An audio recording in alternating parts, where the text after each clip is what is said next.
Imagine you live in 11th century Europe. The world is characterized by fear of sin, hunger, disease, violence, and the firm conviction that one's own salvation is more important than anything earthly. Then a pope steps in front of the crowd and calls for the liberation of the Holy Land. Jerusalem, the place where Christ is said to have suffered, becomes the target of a movement that captivates millions of people for centuries. Knights, peasants, kings, monks, and adventurers set off into a strange world, driven by faith, hope, ambition, feelings of guilt, and the promise of forgiveness. But were the Crusades really just a religious struggle for Jerusalem? Or was there also a huge power game between church, kings, nobles, and rich behind it? This is exactly the question that accompanies us through this video. Write me now in the comments. Do you think the Crusades were waged primarily out of faith, or were they more about power, land, and influence in the end? Stay tuned, because we are not only looking at battles and kings, but also at the people, the hopes, the violence, and the political interests behind this massive movement. If you are interested in historical topics, feel free to leave a like, subscribe to the channel, and activate the bell so that you don't miss any more videos. Now we begin with the history of the Crusades, a history full of faith, blood, power, and contradictions. Chapter 1: The World Before the Crusades. To understand the Crusades, one must begin long before the first departure for Jerusalem. Because no great historical event comes out of nowhere. The Crusades were not simply the result of a single papal appeal, but the product of a world marked by religious longing, political uncertainty, social violence, and deep power shifts.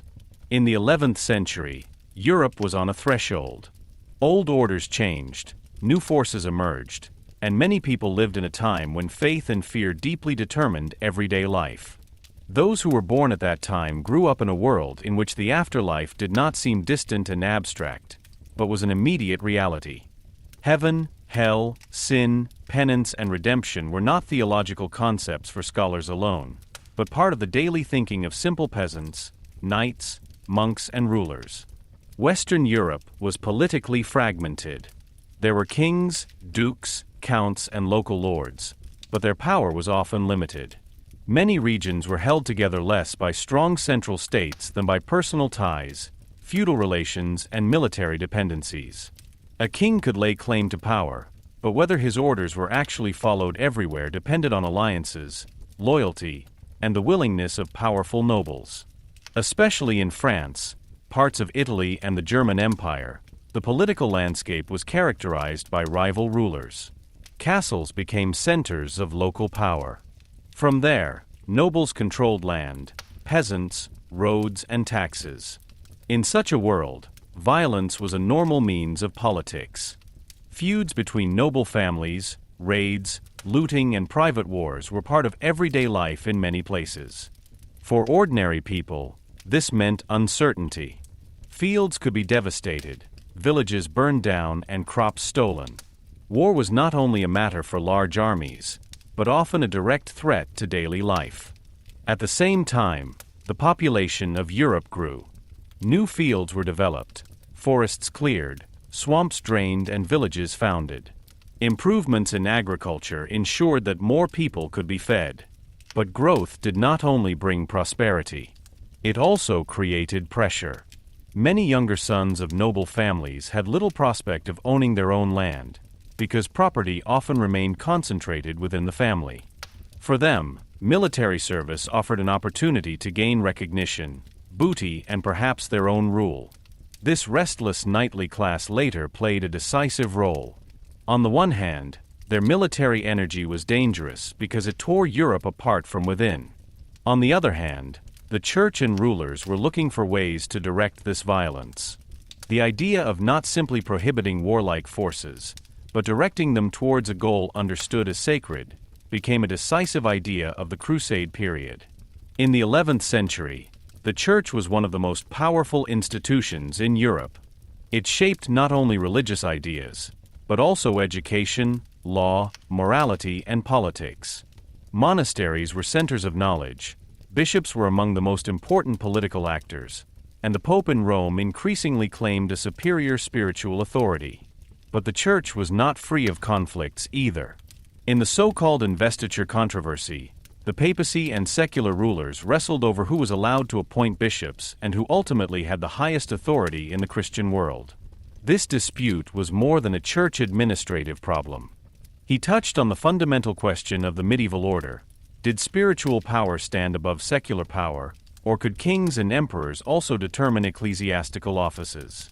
The reform popes of the 11th century wanted to free the church from secular control and renew it morally. They fought against the purchase of offices, against the interference of princes in ecclesiastical affairs, and for a stronger position for Rome. In this climate, a papacy emerged that no longer only wanted to admonish spiritually, but was prepared to lead major political movements. The religious life of the people was also characterized by great intensity. Pilgrimages were of enormous importance. Those who traveled to holy places sought healing, forgiveness, protection, or closeness to God. Rome, Santiago de Compostela, and especially Jerusalem were considered places where heaven and earth came closer together. Jerusalem was not just any city for Christians.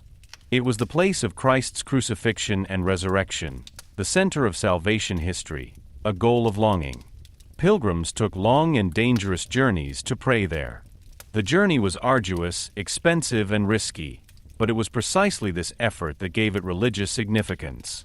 Those who made pilgrimages showed a willingness to make sacrifices. In the thinking of the time, physical exertion could be a form of penance. This idea was later associated with the Crusade. The armed road to Jerusalem was understood not only as a war, but as a special kind of pilgrimage. While Europe was changing, the eastern Mediterranean region had long been characterized by highly developed empires and cultures. The Byzantine Empire, with its capital Constantinople, was the direct heir to the Eastern Roman Empire. Constantinople was one of the richest and most impressive cities in the world. Its walls, churches, palaces, and markets were overwhelming to Western visitors. The empire had a long administrative tradition, strong diplomacy, and a deep Christian culture, but it differed from the Latin Church of the West. Since the Schism of 1054, the tensions between the Roman and Orthodox churches had become openly apparent. Although this split did not mean that all connection was broken, mistrust and differences in theology, liturgy, and political self-image shaped the relationship. For Byzantium, the Western Knights were often rude, unpredictable, and dangerous. For many Western Europeans, on the other hand, Byzantium seemed foreign, rich, and sometimes suspicious. The Byzantine Empire was under great pressure in the 11th century. In particular, the Seljuks, a Turkish Muslim ruling people, changed the balance of power in the east. In 1071, Byzantium suffered a heavy defeat at the Battle of Manzikert. This battle was not the immediate fall of the empire, but it opened Anatolia, a core region of Byzantine power, to Turkish rule. The loss of large parts of Asia Minor hit Byzantium hard, because these territories were economically, militarily, and strategically decisive. Soldiers, taxes, and food came from Anatolia. When Emperor Alexios I Komnenos later asked for military support in the West, he probably thought of limited help from mercenaries or contingents of knights. He wanted to stabilize his empire and regain lost territories. He could hardly have guessed that his cry for help would trigger a movement in the West that went far beyond Byzantine interests. The Islamic world was also by no means a unified bloc in the 11th century. It was culturally rich, politically diverse, and marked by internal rivalries. Arabic, Persian, Turkish, and other traditions combined in different empires and dynasties.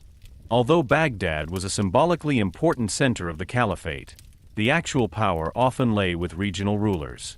In Egypt, the Fatimids ruled. In Syria and Mesopotamia, various Muslim rulers competed, and the Seljuks gained increasing influence. Jerusalem itself changed hands over time. For Muslims, the city was also sacred, especially due to its connection with the Prophet's night journey and the holy sites on the Temple Mount.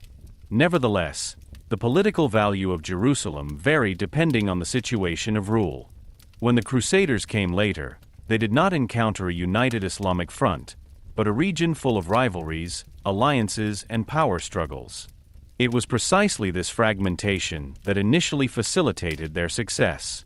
Relations between Christians and Muslims before the Crusades were more complex than later enemy images would suggest. There were wars, border conflicts, and religious differences, but also trade, diplomacy, cultural exchange, and everyday coexistence. In the Mediterranean, merchants, envoys, mercenaries, scholars, and pilgrims met. Knowledge, goods, and techniques migrated across religious boundaries. Spices, fabrics, metals, books, and ideas connected the regions. At the same time, many people lived with clear ideas of religious superiority. Christians often saw Muslims as infidels. Muslims viewed Christians as misguided from their own religious perspective, but as members of a scriptural religion. These mutual perceptions were not uniform. They fluctuated between curiosity, contempt, respect, and fear. In Western Europe, all these developments condensed into a special historical tension. A violent knighthood sought tasks and advancement. A reformed papacy wanted to expand its authority. Religious people longed for salvation and signs of divine closeness. Byzantium needed military help. The Middle East was politically fragmented. Jerusalem had enormous symbolic power. This mixture gave rise to the possibility of understanding war as penance and combining violence with a holy goal. That was the decisive spiritual step. In early Christianity, the relationship between faith and violence was still strongly marked by tensions. But in the Middle Ages, the idea increasingly developed that certain wars could be just or even God-willed if they served to defend the church or restore holy order. When Pope Urban II finally called for a crusade in 1095, his message therefore found prepared ground. She fell into a world full of uncertainty, but also full of expectation. Many people were willing to risk their lives because they believed that they could save their souls. Others saw the chance for fame, land, or booty. Still others followed their masters, their families, or the pressure of their environment. So the Crusades did not begin with a march of armed men to the east. They began in the fears, hopes, and power structures of an entire epoch. Before the first cross was sewn onto the clothes, the idea was already prepared in the hearts and minds of many people. The world before the Crusades was a world that sought order, demanded redemption, and had long known violence. This is precisely why the call for Jerusalem was able to unleash a force that was to change Europe and the Middle East for centuries. Chapter 2: Jerusalem as a Holy Place of Longing. In the Middle Ages, Jerusalem was much more than a city of stone, walls, gates, and narrow streets. For the people of the 11th century, Jerusalem was a place where heaven and earth seemed to touch. Hardly any other name carried such religious power. Whoever heard Jerusalem did not only think of a city in the Far East, but of the center of salvation history, of the suffering of Christ, of his crucifixion, of the empty tomb, and of the hope of redemption. At a time when most people never traveled more than a few days' journey from their birthplace, Jerusalem still lived in their thoughts, prayers, sermons, and images. It was far away and at the same time inwardly close. Many could hardly imagine the city, but they knew that it was sacred. It was precisely this mixture of ignorance, longing, and religious certainty that made Jerusalem one of the most powerful symbols of the Middle Ages. For Christians, Jerusalem was primarily associated with the life, death, and resurrection of Jesus. The city was the site of the Last Supper, betrayal, trial, the way of the cross, the crucifixion on Golgotha, and the resurrection. Each of these places had a deep spiritual meaning. Those who prayed there believed that they were particularly close to Christ. The Church of the Holy Sepulchre was the most important sanctuary. It stood on the site that Christian tradition associated with the crucifixion and tomb of Jesus. For medieval Christians, this place was not just a place of remembrance, but living proof that God had intervened in history. The stones of Jerusalem were not ordinary stones to them. They bore traces of the saint. Anyone who touched it, who knelt there, who shed tears there, felt placed in close proximity to the events of the Bible. This idea must be understood from the perspective of the medieval way of thinking. The people of that time did not distinguish between the visible world and the invisible reality as much as modern people often do. The religious was not a private sphere next to politics, work and family, but permeated everything. Sickness could be understood as God's trial, crop failures as signs of divine wrath, victories as divine favor, and defeats as punishment for sin. Places could be sacred, objects could have spiritual power, relics could promise comfort, protection, and healing. Jerusalem stood above all this like a spiritual summit. It was the city in which God's plan of salvation had been visibly fulfilled. Those who traveled to Jerusalem, therefore, did not undertake an ordinary journey. He moved inwardly towards the center of faith. Pilgrimages played an important role long before the Crusades. People made their way to holy places to repent, fulfill a vow, ask for healing, or thank God for salvation. Some made pilgrimages voluntarily, others were obliged to do so as penance. The path itself was part of the religious act. Hardship, hunger, danger, illness, and insecurity were not only considered obstacles, but could also be understood as victims. A pilgrim proved by his journey that his faith was stronger than his fear. Anyone who wanted to go to Jerusalem had to overcome a huge distance. From France, Germany, England, or Italy, the path led over mountains, rivers, seas, and foreign countries. Many died on the way. Others returned sick, impoverished, or scarred. But precisely for this reason, a trip to Jerusalem was of the highest spiritual value. For ordinary people who could hardly read, Jerusalem came alive through sermons, stories, church pictures, and liturgical celebrations. Clergymen described the Passion of Christ, monks preserved reports of pilgrimages, and the decisive events of the Christian faith were made present again and again in the churches. The year was marked by the church calendar. Easter, Good Friday, Palm Sunday, and other festivals regularly made the history of Jerusalem tangible. This created an inner landscape in which Jerusalem was not just a geographical place, but a spiritual destination. Even people who could never travel there carried the city in their imagination. Jerusalem became a symbol of hope, redemption, and the final home with God. At the same time, Jerusalem was holy not only for Christians. The city was also of immeasurable importance for Jews. It was connected with the temple, with King David, with Solomon, and with the history of the covenant between God and his people. Although the temple had been destroyed since ancient times, Jerusalem remained a center of Jewish remembrance, mourning, and expectation. For Muslims, Jerusalem was also a holy place. The Dome of the Rock and the Al-Aqsa Mosque made the city an important center of Islamic piety. In the Islamic tradition, Jerusalem was associated with the night journey of the Prophet Muhammad. Thus, the city was also a place of spiritual dignity for Islam. This multiple meaning made Jerusalem unique. Three religions looked at the same city, but they saw it from different memories and hopes. It was precisely this religious overlay that gave Jerusalem a special political explosive power. After all, whoever ruled the city controlled not only walls and markets, but also symbols. Rule over Jerusalem has always been more than administration. It meant a claim to the protection, interpretation, and honor of holy places. In the Islamic world, Jerusalem was not always a political center, but it remained a place with a high religious appeal.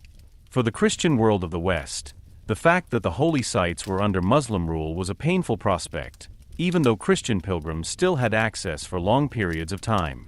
The situation was not always the same. Depending on the ruler, region, political climate, and security situation, pilgrims could travel, act, and pray, or they could be hindered, burdened, and endangered. Medieval news was often inaccurate, exaggerated, or marked by fear. Reports of mistreatment of pilgrims, of insecurity on the paths, or of alleged desecration of holy places could trigger strong feelings in the West, even if they were not always reliable. In the 11th century, there was a growing awareness in the West that Jerusalem was not only a pilgrimage destination, but a place that was considered part of one's own spiritual world. This idea was decisive for the later Crusade movement. For many Christians, it was unbearable that the place of Christ's crucifixion and resurrection was not under Christian rule. This was not just about political control. It was about a deep religious concept of order. The world should be as God believed it to be. If the Holy Sepulchre was under the power of another religion, this seemed to many to be a sign of a disturbed order. The Crusade promised to restore this order. He promised not only a military victory, but a spiritual cleansing of the world. But Jerusalem did not only work through piety. It also worked through imagination. For many people in the West, the East was a space full of wonders, riches, dangers, and mysteries. Stories of distant cities, precious fabrics, spices, gold, powerful rulers, and foreign customs were mixed with religious ideas. The road to Jerusalem was therefore not only a journey of repentance, but also a journey into another world. Knights could gain fame there, nobles could hope for power and land, merchants could think of trade, and clergymen could dream of the spread of Christian order. In this way, the religious longing for Jerusalem was combined with very earthly expectations. This was precisely one of the great tensions of the Crusades. People spoke of salvation, but many also thought of possessions, honor, and influence. However, this does not mean that faith was just a pretext. For many crusaders, he was sincere and deep. It is precisely the combination of genuine piety and human interests that makes history so difficult to judge. A knight could truly believe that he was fighting for Christ and at the same time seek prey. A prince could be seriously concerned about his salvation and still see political advantages. A simple pilgrim could set out of penance and be driven on the way by fear, hunger, and peer pressure. Jerusalem was strong enough to absorb all these motives. The city became a destination in which spiritual hope, political plans, personal guilt, and social expectations were concentrated. Later, when the call to the crusade sounded, no one had to explain to the people why Jerusalem was important. This significance had long existed. It lived in prayers, songs, sermons, legends, and in the collective memory of the Christian world. The Pope and the preachers of the crusade drew on a longing that was deeply rooted. They gave it a new shape. The pilgrimage became an armed pilgrimage. The desire to pray in holy places turned into the claim to conquer them. The inner path of repentance became an outer march with sword, cross, and banner. Jerusalem was thus not only the scene of the Crusades, but also their emotional and spiritual center. Without the special importance of this city, the idea of the crusade would hardly have been conceivable. No other goal could have developed such power. It was about walls and streets, but above all about memory, faith, and promise. The people of the Middle Ages saw Jerusalem not only as a city of the past, but also as a city of the future. For in Christian conceptions, the earthly Jerusalem was associated with the heavenly Jerusalem, the image of a final redemption at the end of time. Those who moved to Jerusalem, therefore, did not only move through the geography of the Mediterranean region. He moved through a religious world full of hope, fear, and expectation. This is precisely why the name Jerusalem was able to ignite hearts, set armies in motion, and begin a history whose consequences were to reach far beyond the Middle Ages. Chapter 3: The Call of Clermont. When Pope Urban II appeared before clergymen, nobles, and a growing crowd of listeners at the Council of Clermont in November 1095, probably no one could have guessed that his words would trigger a movement that would change Europe and the Middle East for centuries. The exact form of his speech has not been handed down verbatim, because the reports were written later and were coined by different writers. But its core is clearly recognizable. Urban called on the Christians of the West to help the beleaguered Christians in the East and to move to Jerusalem. What at first seemed like a religious appeal was in fact an event of tremendous political, social, and spiritual significance. In Clermont, papal claim to power, religious longing, military energy, and the idea that violence could not only be permitted but sacred under certain conditions were combined. Urban II was not a random preacher who spoke out of a spontaneous inspiration. He was an experienced church politician and stood in the tradition of the great reform popes of the 11th century. The church was in a phase of profound renewal and confrontation. The investiture controversy in particular had shaken the Christian world. The question was who was allowed to appoint bishops, and who could claim the highest authority over Christianity. Emperors and kings often considered ecclesiastical offices to be part of their rule, while the papacy increasingly insisted that the church must be free from secular control. Urban wanted to strengthen Rome's position and show that the Pope could not only speak about questions of faith, but could lead the whole of Latin Christianity. The call to the Crusade offered him a unique opportunity to make this leadership role visible. The immediate background, however, was in the East. Since the defeat at Manzikert in 1071, the Byzantine Empire had great difficulty in maintaining its position in Anatolia. Emperor Alexios I Komnenos sought support in the west against the Seljuks. He probably had in mind limited military aid, mercenaries or knights who could be deployed under Byzantine control. For Byzantium, it was about regaining lost territories, security, and stabilizing its own rule. But when the cry for help reached the West, it was embedded in a much larger religious narrative. An emperor's request for military assistance turned into a call for the liberation of Jerusalem. This shifted the focus. The focus was no longer just on Constantinople or Anatolia, but on the Holy Sepulchre. Urban knew how to combine different expectations. He spoke to a world in which violence was commonplace. Many knights lived from fighting, booty, and feud. Their weapons were often directed against other Christians. The Church had been trying to curb this violence for some time, for example through movements such as the Peace of God, which was intended to protect certain people, places, and times from warlike violence. But such efforts have had limited success. The Crusade offered a different solution. The martial energy of the nobility was not simply to be suppressed, but directed outwards. Those who had previously fought against neighbors, peasants or rival nobles, were now to fight for a sacred goal. Destructive violence within Europe was to become an armed pilgrimage to the East. That was a decisive spiritual step. War was no longer understood only as a necessary evil, but could appear as an act of penance. Urban promised the participants spiritual rewards. Whoever sets out on his way, who fights for the cause of Christ with toil and danger, can obtain forgiveness of his sins. This idea had enormous power. In a society where the fear of sin, death, and damnation was deeply rooted, the prospect of salvation meant more than gold or land. Of course, secular motives also played a role, but the religious dimension should not be underestimated. Many people took their concern for their salvation bitterly seriously.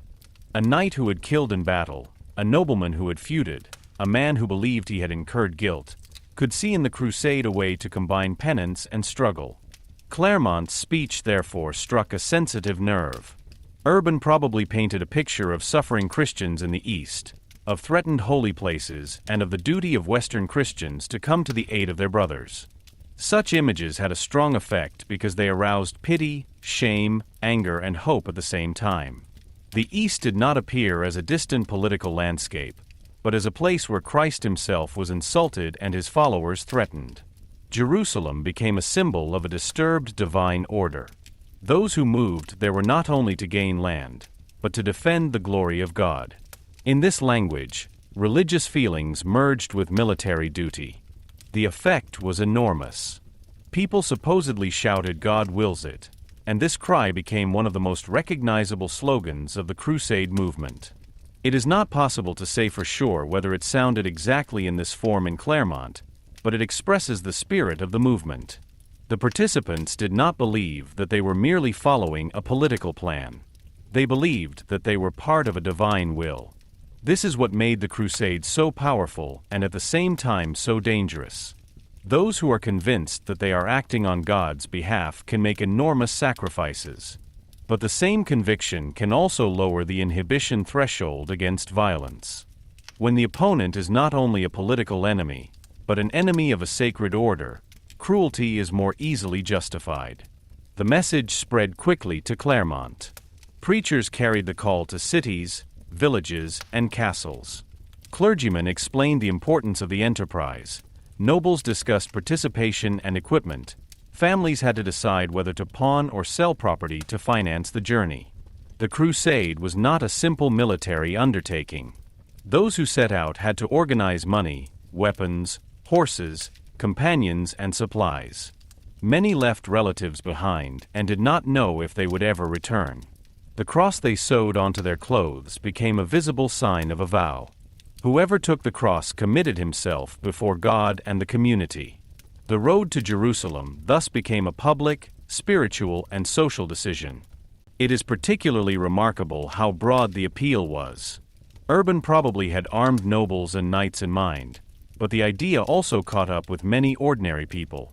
Farmers, city dwellers, poor, women, clergymen, and adventurers felt addressed. Some understood the crusade as a last chance for salvation, others as an escape from hardship and dependence, and still others as participation in a great holy event. This broad effect brought problems with it. Not everyone who set out was militarily suitable. Many were poorly prepared, had hardly any supplies and little understanding of the political situation in the East. But it was precisely this mixture of religious enthusiasm and lack of control that was part of the dynamics of the Crusades from the very beginning. The reputation of Clermont was therefore not just an order from above. It was taken up by the people, reinterpreted and filled with their own hopes. For the Pope, the Crusade was a means of uniting Christianity under spiritual leadership. For Ritter, it was a way to combine combat and salvation. For ordinary people, it could be an escape from a harsh reality. For Byzantium, it was initially a hoped-for help, which soon proved difficult to control. For the Muslim rulers of the Middle East, it was probably not yet recognizable as a world historical threat at the beginning. No one fully understood the consequences. It is precisely in this complexity that the historical significance of Clermont lies. There not only a campaign emerged, but a new form of religiously legitimized mass movement. The Crusade combined pilgrimage and war, penance and violence, papal authority and aristocratic belligerence. He promised the people that their way to the East could also be a way to God. This message was tremendously powerful because it connected the earthly and the eternal. A sword could suddenly appear as a tool of redemption. A march through foreign countries could be considered a sacred test. Death in battle could be interpreted as entry into divine grace.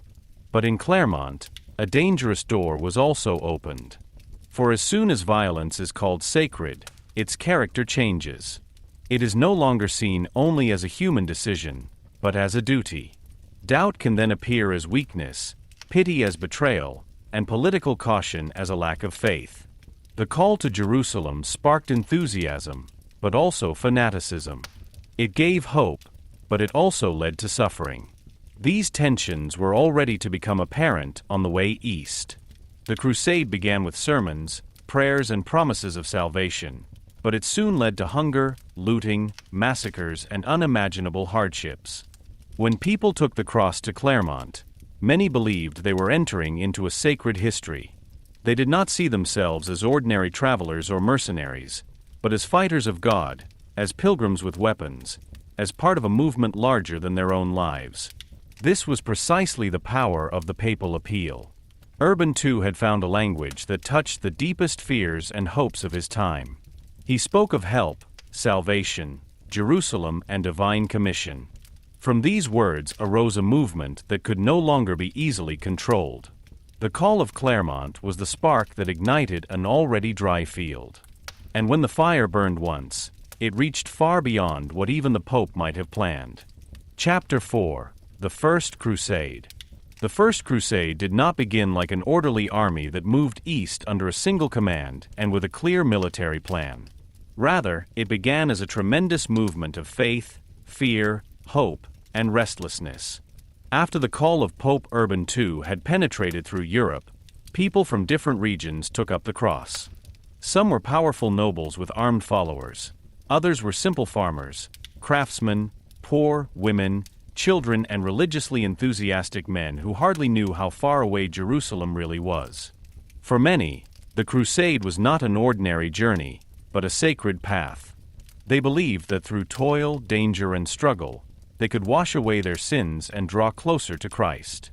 But even the beginning showed how difficult it was to control a mass religious movement once it was unleashed. Even before the great princely armies set off, a disorderly movement was set in motion, which was later often referred to as the People's Crusade. One of their most famous preachers was Peter the Hermit, a charismatic figure who captivated many people with passionate words. These early crusaders were poorly equipped, poorly trained militarily, and logistically completely unprepared. They moved through Central Europe and the Balkans, often without sufficient supplies and without clear leadership. What began as a pious pilgrimage quickly became a burden for the population along the paths in many places. Hunger, misunderstandings, and violence accompanied the march. The anti-Jewish pogroms in the Rhineland were particularly shocking. Crusader mobs attacked Jewish communities in cities such as Speyer, Worms, and Mainz. They claimed to move to the east for Christ, but initially directed their violence against people who had lived in their own cities for generations. These crimes show the dark side of the religious excitement unleashed by the Crusade. Piety could turn into hatred, repentance into murder, the promise of divine order into a cruel persecution of innocent people. When the disordered groups finally reached Constantinople, Emperor Alexios I Komnenos was anything but enthusiastic. He had hoped for military support, but not for crowds that were difficult to control, which burdened his capital and his supply systems. Constantinople was an overwhelming sight for many Western Europeans. The city was rich, large, fortified, and culturally far more developed than most Western cities of the time. But there was mistrust between Byzantines and Western Crusaders from the beginning. The Byzantines often saw the Crusaders as crude and dangerous warriors. The Crusaders, on the other hand, perceived Byzantine politics as cautious, alien, and sometimes deceitful. These tensions were to accompany the entire history of the Crusade. The People's Crusade was soon forwarded to Asia Minor, where it fell into disaster. At Civitate, the ill-prepared Crusaders were crushingly defeated by Seljuk troops. Many died, others were captured. The first wave of Crusade enthusiasm ended in chaos and blood. Only then did the actual princely armies arrive. They were led by important nobles, including Godfrey of Bouillon, his brother Baldwin, Raymond of Toulouse, Bohemond of Taranto, and Robert of Normandy. None of them was supreme commander over all of them. The Crusade was an alliance of ambitious princes who moved eastwards together, but pursued their own interests. Some sought redemption, others fame, some perhaps also land and power. This mixture made the company strong and dangerous at the same time. There was military experience, heavy cavalry, armed retinues, and a more serious organization than in the People's Crusade. But there was also rivalry, mistrust, and different political goals. In Constantinople, Emperor Alexios demanded an oath from the Crusader leaders. They were to promise him to return to the empire former Byzantine territories that they would reconquer from the Seljuks. For Alexios, this was logical, because his cry for help had served exactly this purpose. It was more difficult for the Western princes. They did not want to appear only as tools of Byzantine politics. Some swore reluctantly, others looked for ways out. Already here it became apparent that the Crusade was not simply a joint Christian enterprise. There were different expectations between the Latin West and the Greek East. Byzantium wanted strategic stabilization. The Crusaders wanted Jerusalem, fame, spiritual reward, and in some cases their own rule. The first major military success was the siege of Nicaea in 1097.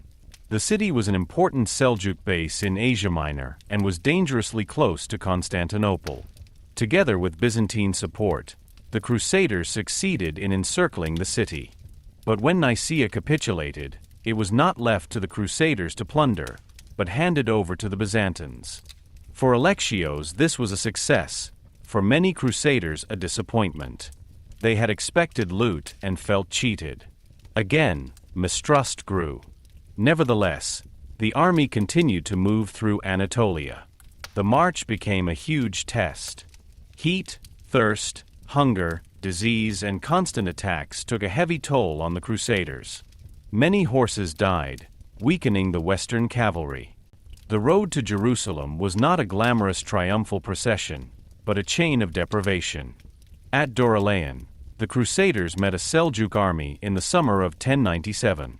The Turkish horsemen relied on mobility, arrow fire and fast attacks. For the heavily armored Western knights, this way of fighting was unfamiliar. Nevertheless, the Crusaders were able to hold out until reinforcements arrived. The victory at Dorylaeum opened the way further east, but it also showed that the war in the Orient had different demands than the feuds of Europe. Speed, supply, climate and terrain were just as crucial as bravery. The Crusaders painfully learned that their religious convictions alone were not enough. They had to adapt, negotiate, suffer and improvise again and again. A particularly important period was the Siege of Antioch. This city was strategically important, heavily fortified and difficult to capture. The siege lasted many months and brought the Crusader army to the brink of collapse. Hunger, disease, and despair spread. Some deserted, others doubted success. At the same time, the rivalries of the leaders became more apparent. Bohemond of Taranto, a Norman prince with great ambition, saw the opportunity to win Antioch for himself. Through contacts within the city, the Crusaders finally succeeded in invading Antioch in June 1098.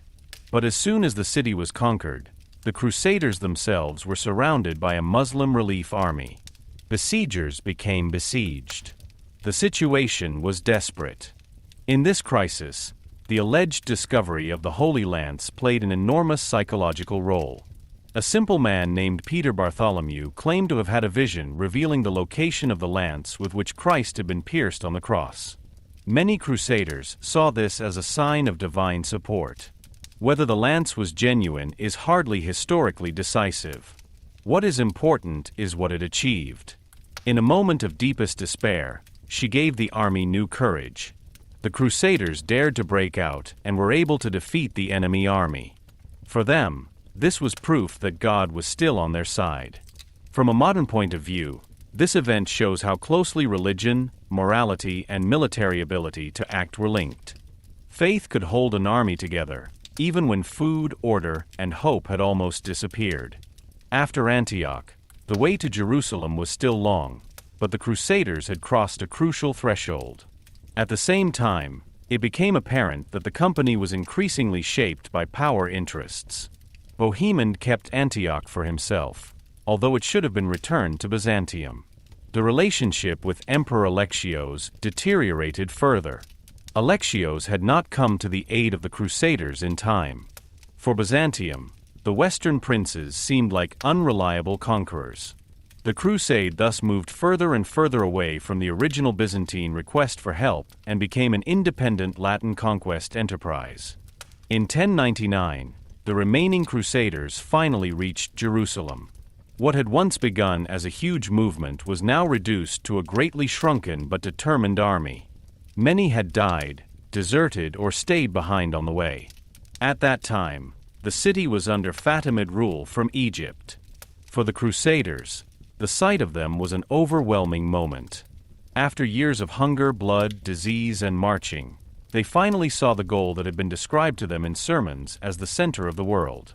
Some are said to have cried, others walked barefoot around the city. But pious emotion soon became a brutal reality of war. Jerusalem had to be besieged, and the Crusaders initially lacked material for siege engines.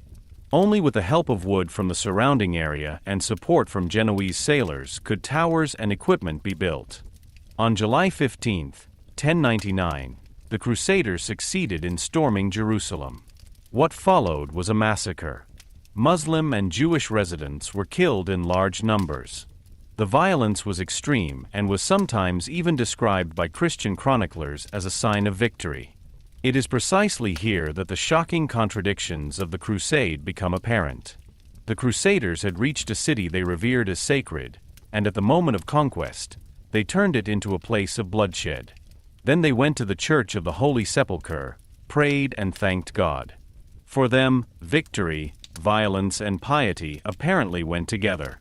For today's readers, this connection is difficult to bear, but it is part of the core of the Crusade story. After the conquest, it had to be decided who should rule Jerusalem. Godfrey of Bouillon became the leading figure, but did not accept the title of king. Instead, he was referred to as the protector of the Holy Sepulchre. This restraint was symbolically significant, for many felt it was inappropriate to wear a secular royal crown where Christ had suffered. But despite such gestures of humility, a new rule actually emerged. The Crusade gave rise to the Kingdom of Jerusalem, along with other Latin dominions in the region. Thus, the First Crusade ended not simply with a pilgrimage, but with the establishment of new political structures. The First Crusade was a tremendous success from the point of view of the participants. Against all odds, they had reached Jerusalem and conquered it. But this success was not based solely on bravery or religious zeal. It was also made possible by the political fragmentation of the Muslim powers, Byzantine support in early stages, by coincidences, by rivalries between opponents, and by the ability of the Crusaders to continue despite enormous losses. At the same time, this crusade left a trail of violence that permanently strained the relationship between religions and cultures. It was pilgrimage and conquest, act of faith and power politics, penance and brutality at the same time. This is precisely why he became the model for later crusades, but also the origin of many conflicts that continued to have an impact for a long time. The First Crusade showed what power could arise when religious longing, military force, and political opportunity coincided. And he showed how quickly the dream of the holy goal could become a reality of blood, domination, and permanent strife. Chapter 5: The Crusader States. After the conquest of Jerusalem in 1099, the Crusaders were faced with a task that was almost more difficult than the long and bloody road to get there. They had conquered the Holy City, but now they had to hold it. An armed pilgrimage movement suddenly had to become a political order. The men who had set out as fighters of God became lords over cities, castles, harbors, fields, and people. They had to raise taxes, organize courts, form alliances, ward off enemies, and at the same time preserve the religious claim not to be simply conquerors, but protectors of the Holy Land. This was precisely the great tension of the Crusader States. They originated from a religious enterprise, but could only survive if they acted like secular rulers. The most important of these entities was the Kingdom of Jerusalem. In addition, other Latin dominions were established, including the County of Edessa, the Principality of Antioch, and the County of Tripoli. Together, they formed a number of Christian states along the eastern Mediterranean coast and northern Syria. From a Western point of view, they seemed like an outpost of Christianity in the Orient. In reality, they were fragile political constructions, trapped between powerful Muslim neighbors, dependent on supplies from Europe, and internally marked by rivalries. Their situation was uncertain from the beginning. The Crusaders had conquered Jerusalem, but they were numerically weak. Many participants in the First Crusade fulfilled their vows after the conquest, visited the holy sites, and returned to Europe. What remained was a comparatively small group of nobles, knights, clergymen, merchants, and settlers, who now had to govern a country whose population was largely neither Latin nor Roman Catholic. The inhabitants of these areas were extremely diverse. Muslims, Oriental Christians of various churches, Jews, Armenians, Greeks, Syrians, and other groups lived there. The Latin rulers from the West formed only a thin upper class. They brought with them their own language, their feudal system, their legal concepts, and their ecclesiastical structures, but had to assert themselves in an environment that was culturally and religiously much older and more complex than their own order. It quickly became apparent that lasting rule was not possible through the sword and cross alone. The new masters needed local officials, translators, farmers, traders, and craftsmen. They had to collect taxes, have fields cultivated, secure trade routes, and deal with municipalities whose traditions they often hardly understood. Violence remained a basic element of their power, but without cooperation with parts of the local population, the Crusader states would not have been able to exist. Everyday life in these states was therefore more complex than the image of an ongoing religious war suggests. Of course, there were enmities, border wars, raids, and sieges. But there was also trade, treaties, ceasefires, and personal contacts. Muslim and Christian rulers were able to negotiate with each other, exchange envoys, and at times even take action against common opponents. Local interests were often stronger than religious differences. A Muslim prince could make peace with a Christian neighbor if he needed support against a Muslim rival. A Latin lord was able to trade with Muslim merchants because his port lived on it. This did not mean that religious boundaries were unimportant. They strongly shaped perceptions, loyalties, and enemy images. But the political reality of the Middle East forced the Crusaders to adapt in a way that many people in Europe would hardly have understood. The coastal cities were particularly important. Places such as Acre, Jaffa, Tyre, and later other ports became the lifelines of the Latin rulers. Pilgrims, knights, weapons, horses, money, and goods from the west came through them. Without the connection across the Mediterranean, the Crusader states would hardly have been able to survive.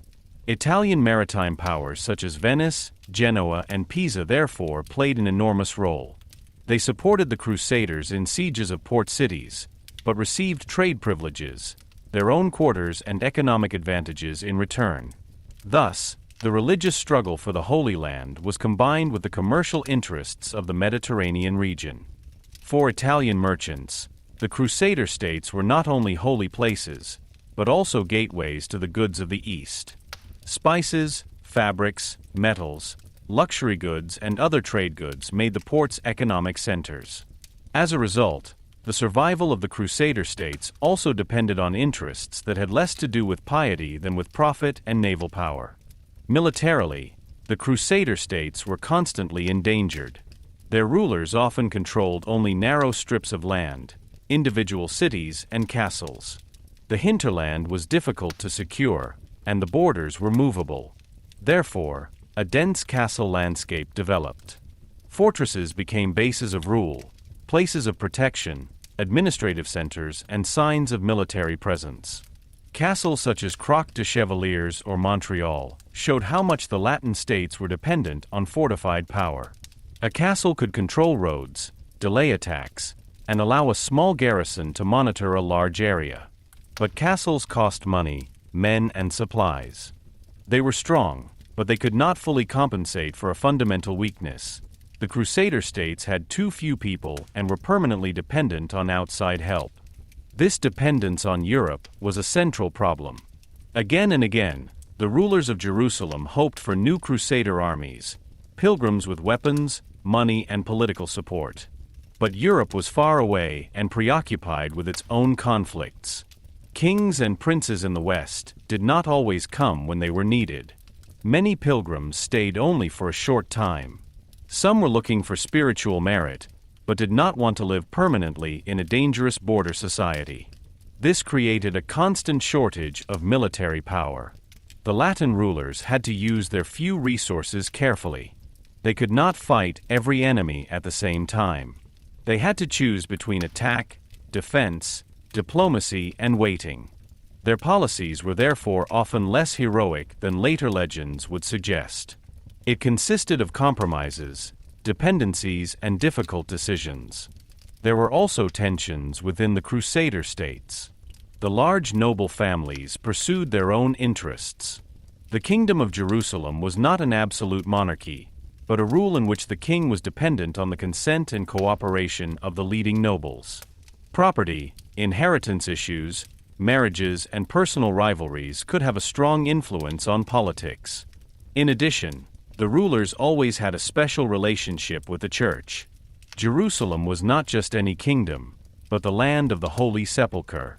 Clerical dignitaries, patriarchs, bishops, and monasteries had great influence. The kings had to exercise secular rule and at the same time preserve the religious character of their empire. This connection could strengthen authority, but it could also create conflict when spiritual and political goals diverged. The local Christians played a special role. Many of them did not belong to the Latin Church, but to Oriental churches with their own languages, liturgies, and traditions. For the Crusaders, they were on the one hand co-religionists, on the other hand often strangers. The Latin Church tried to place its structures over the conquered territories, which could lead to tensions. Nevertheless, These Christian communities were important for the stability of the states. They knew the region, the languages, the trade routes, and the political customs. The same was true of Muslim peasants and urban groups, who often continued to live under Latin rule. Their everyday life changed due to new taxes and new lords, but not every village was completely redesigned. Rule in the Middle Ages often meant less direct control than modern people imagine. As long as taxes were paid and there was no rebellion, many local structures were able to continue to exist. Despite all the adaptation, the contradiction between religious aspirations and political reality remained. In Europe, the Crusader states were often seen as holy bastions, as a protective wall of Christianity and as a legacy of the First Crusade. On the ground, however, their rulers had to negotiate with Muslims, conclude trade agreements, and sometimes make decisions that did not fit simple sermon images. Those who lived in the Holy Land quickly learned that survival could be more important than ideological purity. This experience distinguished the so-called Franks of the East from many newcomers from Europe. Newly arrived crusaders were often more radical, impatient, and less familiar with the complicated balance of power. They wanted to fight, while the local rulers sometimes preferred to maintain a truce. This repeatedly gave rise to tensions between religious zeal and political reason. The Crusader states were therefore neither pure colonies in the modern sense nor simple military camps. They were border societies, characterized by violence and exchange, by piety and pragmatism, by fear and adaptation. Their existence was based on a constant balancing act. They had to seem sacred enough to receive support from Europe, but flexible enough to survive in a diverse and dangerous region. They had to show strength even though they were weak. They had to preserve their religious identity, even though they lived with people of other religions on a daily basis. They had to dream of Europe and act in the Orient at the same time. In the long run, this was precisely where their vulnerability lay. As long as the Muslim world was politically fragmented, the Crusader states were able to exist. But as soon as strong rulers began to unite larger areas and to bundle the fight against the Franks both religiously and politically, their situation became more threatening. The Latin states were courageous, tenacious, and in some areas surprisingly adaptable, but they remained structurally weak. Their survival depended on castles, ports, alliances, supplies, and the disunity of their opponents. The conquest of Jerusalem had fulfilled a dream, but everyday life afterwards showed that a holy victory does not create a secure future. The Crusader states became proof that conquering can be easier than preserving. And they made it visible that the history of the Crusades was decided not only on battlefields, but also in council meetings, port districts, castles, treaties, marriages, trade agreements, and in the daily struggle to keep a foreign rule alive.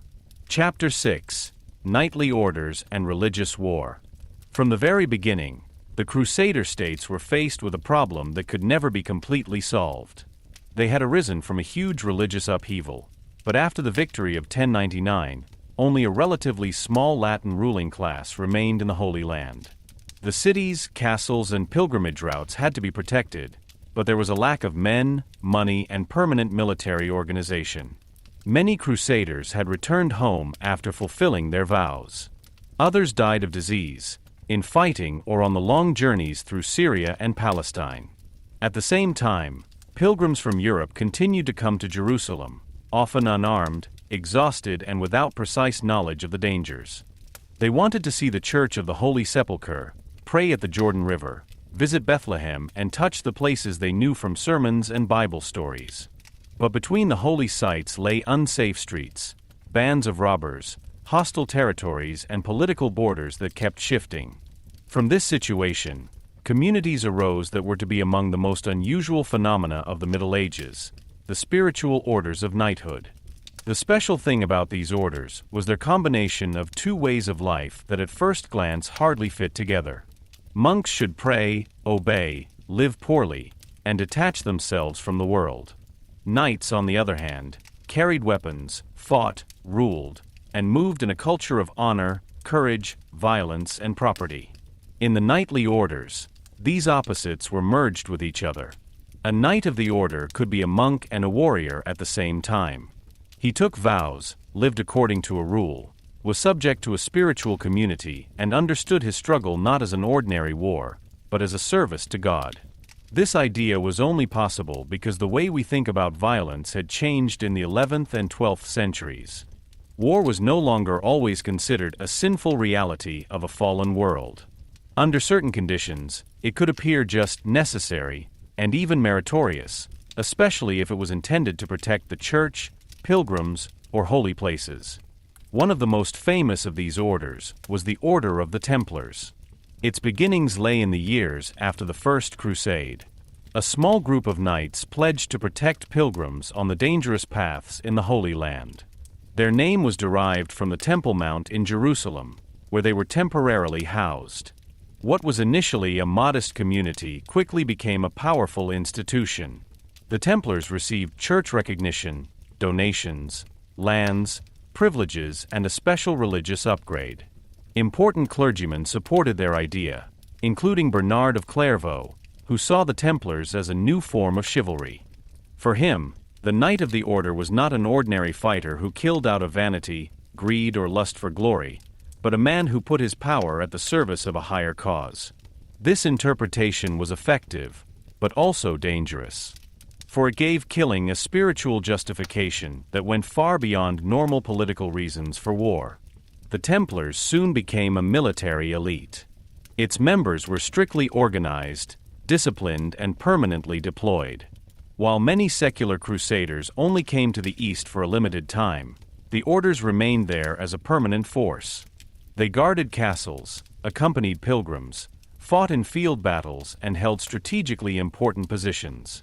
Their strength lay not only in bravery, but in their organization. A single knight could be replaced. The order as an institution remained. Possessions in Europe financed the mission in the Holy Land. Noble families donated land, money, or rights because they wanted to promote their salvation or because they supported the struggle for Jerusalem. This created Europe-wide networks of commanderies, goods, and administrative offices. What appeared to be a military task in the Holy Land rested on an economic foundation that stretched from France to England, Spain, Italy, and the Empire. In addition to the Templars, the Knights of St. John played a central role. Its origins lay more in the field of nursing and pilgrim care. Even before the First Crusade, there were institutions in Jerusalem that cared for sick and poor pilgrims. After the conquest of the city, the Order of St. John developed from it, which was named after John the Baptist.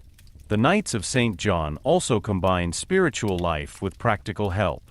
They ran hospitals, cared for the sick, took in the needy, and at the same time became increasingly militarized. In the course of time, they took over castles, provided knights, and became an important defensive force of the Crusader States. Their story shows particularly clearly how fluid the boundaries between mercy and war could become in this world. The same institution that cared for the wounded and the poor maintained armed units and fought on the borders of the Kingdom of Jerusalem. Later, the Teutonic Order, which came into being during the Crusade movement in the Holy Land and was initially also associated with nursing, joined the ranks. It gained support, especially in the German-speaking world, and over time developed into a military and political power in its own right. While his role was important in the Holy Land, he later became formative in the Baltic Sea region, where he used crusade ideas against pagan populations and political opponents. In this way, the Teutonic Order shows how far the idea of the Crusade could grow beyond Jerusalem. What had begun in the Holy Land as the protection of pilgrims and the fight for holy places became a model of religiously legitimized expansion in completely different regions. However, the knightly orders were not only military tools. They were also political actors. Their castles were located at crucial points. Their leaders sat in consultations of the Crusader States. Their approval or rejection could influence campaigns. Since they were directly subordinate to the Pope and had many special rights, they were not always easy to integrate into local politics. Kings and princes needed their military strength, but at the same time feared their independence. The orders were able to pursue their own interests, conclude their own contracts, and pursue their own ownership policy.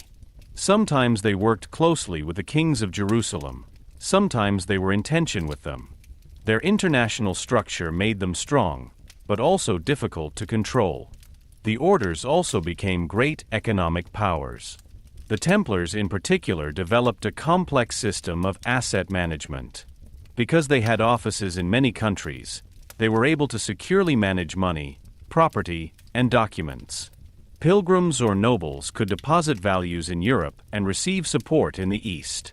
Kings borrowed money, nobles handed over goods, and the order became a kind of financial institution of trust.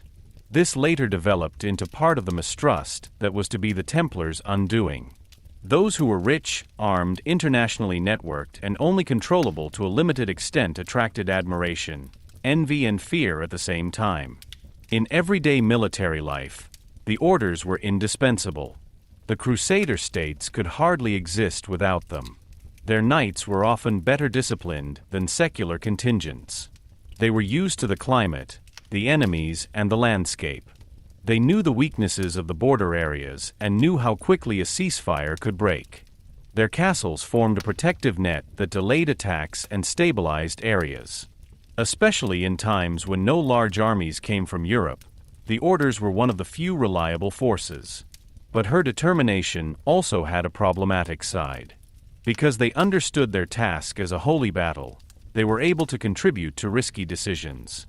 Religious conviction strengthened their courage, but it could also make compromises more difficult. The idea of religious war was the spiritual core of these orders. They lived on the conviction that the struggle in the Holy Land was not an ordinary war. The knight of the order should not fight for personal glory, but for Christ. He should not kill out of anger, but out of obedience. He should not seek possessions, but serve in poverty. But in reality, these ideals were repeatedly blurred with power, wealth, and political influence. An order could preach poverty and still own huge estates. He could demand obedience and at the same time pursue independent politics. He was able to practice mercy and at the same time take part in bloody battles. These contradictions were not a marginal phenomenon, but belonged to the essence of the spiritual orders of knighthood. For the people of the Middle Ages, these contradictions seemed less sharp than they appear to modern observers. In their world, prayer and sword, hospital and fortress, penance and battle could be connected. The protection of pilgrims was considered a work of charity, even if it required armed force. The defense of Jerusalem was considered a service to God, even if it included political rule and economic interests. The Order of Knights was thus a mirror of the entire Crusade movement. He embodied their greatness, their organizational power, their willingness to sacrifice, and their religious intensity, but also their harshness, their willingness to use violence, and their moral ambivalence. The orders have shaped the image of the Crusades to this day. White coats with a red cross, black crosses on a light background, castles and barren landscapes, and knights who live between prayer and battle are among the strongest ideas associated with this era. But behind the images was a historical reality of great complexity. The knightly orders were not romantic heroes associations, but disciplined, rich, pious, and power-conscious institutions. They arose from a real plight of the Crusader States and became bearers of a new understanding of war. They showed how deeply the idea of the Crusade penetrated into the structures of the medieval world. The battle for Jerusalem was no longer just a matter for individual princes or temporary armies. It was institutionalized, managed, financed, and permanently organized. Thus, the knightly orders became pillars of Latin rule in the East, and at the same time symbols of an era in which people believed that a sword, wielded in the name of God, could be a way to salvation. Chapter 7: The Second Crusade. The Second Crusade arose from a shock that deeply affected the self-image of Latin Christianity in the East. After the success of the First Crusade, it had seemed to many people in the West that the conquest of Jerusalem had been a sign of divine approval. The Crusader States were seen as visible proof that God had opened the way for armed pilgrims. But this certainty was deceptive.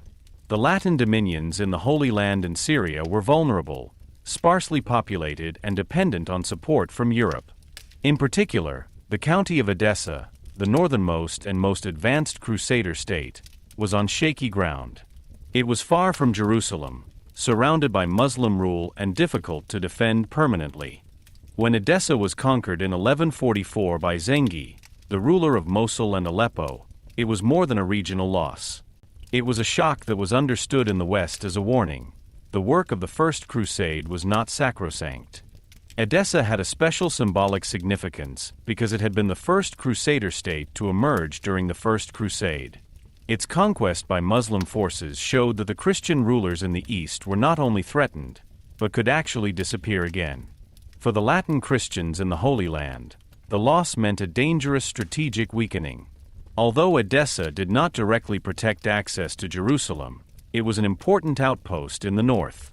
His case changed the balance of power in Syria and made it clear that Muslim rulers were increasingly better able to concentrate larger areas under a strong leadership. Zengi was not just a local warlord. He knew how to combine power, military organization, and religious legitimacy. His success was later continued by his son Nur ad-Din and paved the way for the long-term development that would eventually lead to Saladin's rise. In the West, the news of Edessa's fall caused great consternation. The memory of the First Crusade was still alive. Many families had lost relatives. Many monasteries and churches preserved the story of the Holy Awakening, and Jerusalem remained the spiritual center of the idea of the Holy Land. But now the question was whether Christianity would lose its conquests again. Pope Eugene III therefore called for a new crusade. But the Second Crusade differed from the first in some respects. He was more influenced by kings, better integrated into the great politics of Europe, and at the same time burdened by expectations that could hardly be fulfilled. The First Crusade had reached Jerusalem out of a mixture of enthusiasm, improvised leadership, and fortunate circumstances. The Second Crusade was supposed to repeat the success or at least stabilize the situation in the East, but it was precisely its greater political prominence that did not automatically make it more successful. Bernard of Clairvaux, one of the most influential clergymen of his time, played a central role. Bernard was not just a monk, but a moral authority whose words moved kings, nobles, and simple believers. He preached the crusade with great passion and presented it as a sacred duty. His sermons combined repentance, obedience, and the defense of Christians in the East. For many people, Bernhard's participation gave the company the highest spiritual credibility. When a man of such austerity and piety called for departure, the crusade could not simply appear as a political adventure. Again, the taking of the cross was understood as a path to forgiveness. Again, personal redemption was combined with armed struggle. Bernhard even managed to win over two of the most powerful rulers in Europe for the enterprise, the French King Ludwig VII and the German King Conrad III. The fact that two kings themselves took part in the crusade seemed at first to be a sign of special strength. But in reality, it brought new problems. Royal armies were large, cumbersome, and politically sensitive. Their supply was difficult. Their movements had to be coordinated with numerous princes, followers, and interests. In addition, both rulers carried their own European tensions and personal motives with them. Louis VII was deeply religious and also combined the crusade with questions of personal penance. Conrad III was caught up in the complicated power relations of the empire and had to assert his authority over princes and rivals. The crusade was therefore never just a joint Christian campaign. It was also a stage of royal honor, dynastic politics, and European competition. The road to the east again led through the Byzantine Empire, and again the tensions between Latins and Byzantines became apparent. Emperor Manuel I Komnenos was faced with a difficult task. On the one hand, the Crusaders were Christian allies against Muslim powers. On the other hand, large Western armies posed a threat to Byzantine territory. The memory of the experiences of the First Crusade was still alive. The Byzantines knew that Western princes were not always willing to respect Byzantine interests. Conversely, many Crusaders distrusted the Byzantines and suspected them of secretly negotiating with Muslim opponents. This mistrust poisoned the cooperation. For Manuel, it was a matter of protecting his empire and forwarding the Crusaders to Anatolia as quickly as possible. For the Crusaders, this caution often seemed like betrayal. In Asia Minor, it became clear how dangerous the situation really was. Conrad III's army suffered heavy losses. Supply difficulties, poor coordination, enemy attacks, and the hardships of the terrain took a massive toll on the Crusaders. The Seljuks knew the land, often avoided open decisive battles, and took advantage of mobility, ambushes, and supply crises. The Western Knights were brave and heavily armed, but their strength was of little use when horses died, supplies were lacking, and the army moved exhausted through foreign terrain. Louis VII's French army also had great difficulties. The march became a test, and many participants never reached the Holy Land. Even before the Crusade had found its actual goal, its strength was considerably weakened. When the remnants of the royal armies finally arrived in the east, the crucial question arose as to what was to be achieved at all. The original reason had been the loss of Edessa. But Edessa was far to the north and was militarily difficult to regain. Instead, the Crusader leaderships, together with the local forces of the Kingdom of Jerusalem, decided to attack Damascus. This decision is one of the most controversial moments of the Second Crusade. Although Damascus was an important Muslim city, its political position was complicated. At times, it had stood in a cautious balance with the Crusader States and was not always their most dangerous opponent. An attack on Damascus could therefore be strategically risky because it would destroy a possible balance of power and could push the city closer to the anti-Frankish forces around Nur ad-Din. The siege of Damascus in 1148 became a turning point and a catastrophe. The Crusader army advanced against the city, but the operation was poorly coordinated and marked by mistrust. The local barons, the European newcomers, the kings, and the spiritual leaders did not always pursue the same interests. There were disputes about the best direction of attack, about supplies, about possible claims to ownership after a conquest, and about the question of who would benefit from a victory. The defenders of Damascus resisted, and the Crusaders came under increasing pressure. After only a few days, the siege was called off. An enterprise that was supposed to save the Christian position in the east turned into a humiliating failure. The armies withdrew without having regained Edessa, conquered Damascus, or improved the strategic situation. The failure had far-reaching consequences. In the east, the Crusader states lost prestige.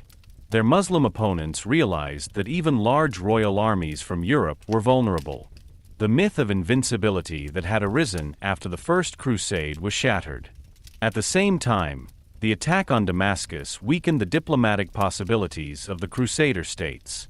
The city, which had previously had a complex relationship with Jerusalem, now moved more into the camp of those forces that fought against the Franks. Thus, the Second Crusade inadvertently contributed to the further unification of Muslim power in the Syrian region. What had begun as a rescue mission accelerated the endangerment of the Latin rulers in the long term. The disappointment was also great in the West. Many people had believed that a crusade carried out by the Pope, Bernard of Clairvaux, and kings must be under divine protection. If he nevertheless failed, a nagging question arose: had God abandoned the Crusaders? Had the participants been unworthy? Had the crusade been waged wrongly? Bernhard himself had to justify himself. He explained the failure not with an error of the holy enterprise, but with the sins of men. This interpretation was typical of the religious thinking of the time. A sacred mandate could not be wrong, so the failure had to be due to the moral inadequacy of the performers. But despite such explanations, a crack in trust remained. The Second Crusade showed that pious enthusiasm, papal blessing, and royal participation did not guarantee success. This failure was of great importance for the history of the Crusades. He made it clear that the situation in the East was more complicated than many people in Europe understood. It was not enough to gather large armies and march to Jerusalem or Syria with religious language. Military success depended on supplies, local knowledge, diplomacy, political unity, and realistic goals. The Second Crusade failed not because of a single mistake, but because of a whole chain of problems: inflated expectations, difficult paths, distrust of Byzantium, lack of coordination with local rulers, strategic uncertainty, and internal rivalries. It was a lesson in how dangerous it is to confuse religious certainty with political clarity. At the same time, the Second Crusade changed the dynamics of the conflict. On the Muslim side, the idea gained strength that the Franks were not only local invaders, but part of a larger threat against which one had to rally religiously and politically. Zengi, Nur ad-Din, and later Saladin combined power politics with the call to defend Islam. This development was not simply an automatic reaction to the Crusades, because the Muslim world also remained marked by rivalries. But the pressure of the Crusader States and the repeated Western campaigns helped to formulate the idea of counterstruggle more strongly. Thus, the Second Crusade, although it failed militarily, contributed to the ideological and political intensification of the conflict. In the end, the Second Crusade was a sobering turning point. The First Crusade had shown what was possible when religious enthusiasm, favorable circumstances, and political fragmentation of opponents came together. The Second Crusade showed the limits of this movement. He revealed that the Holy Land could not be permanently secured by occasional waves of Western enthusiasm. The Crusader States needed long-term strategies, stable alliances, and shrewd diplomacy, but they often received impatient armies that sought glory and underestimated local conditions. For many contemporaries, the failure was painful and difficult to explain. It was an omen for the rest of history. The Latin dominions could still exist, but their vulnerability had become apparent. And while disappointment and justification remained in the West, those forces were forming in the East that would one day threaten Jerusalem itself again. Chapter 8: Saladin and the Reconquest of Jerusalem. When the Second Crusade failed, Latin rule in the Holy Land still had a strong effect on the outside world. Jerusalem was still in Christian hands, the knightly orders held mighty castles, European pilgrims came across the sea, and the Crusader States had experienced fighters. But beneath the surface, the balance of power had shifted. The Muslim world, which had been highly fragmented at the time of the First Crusade, began to regroup in parts. This process did not happen suddenly and not without internal conflicts. It was the result of ambitious rulers, religious mobilization, clever diplomacy, and hard power politics. From this development finally emerged a figure who was to become the most famous opponent of the Crusaders, Saladin. Saladin, whose full name was Salah ad-Din Yusuf ibn Ayyub, was not born as a great sultan. He came from a Kurdish family that rose in the service of the Zengids. His career began in the entourage of Nur ad-Din, the powerful ruler of Aleppo and Damascus, who continued the legacy of his father Zengi. Only ad-Din understood that the battle against the Crusaders could not be won militarily alone. He needed political unification, religious legitimacy, and control over strategically important areas. Egypt was particularly decisive.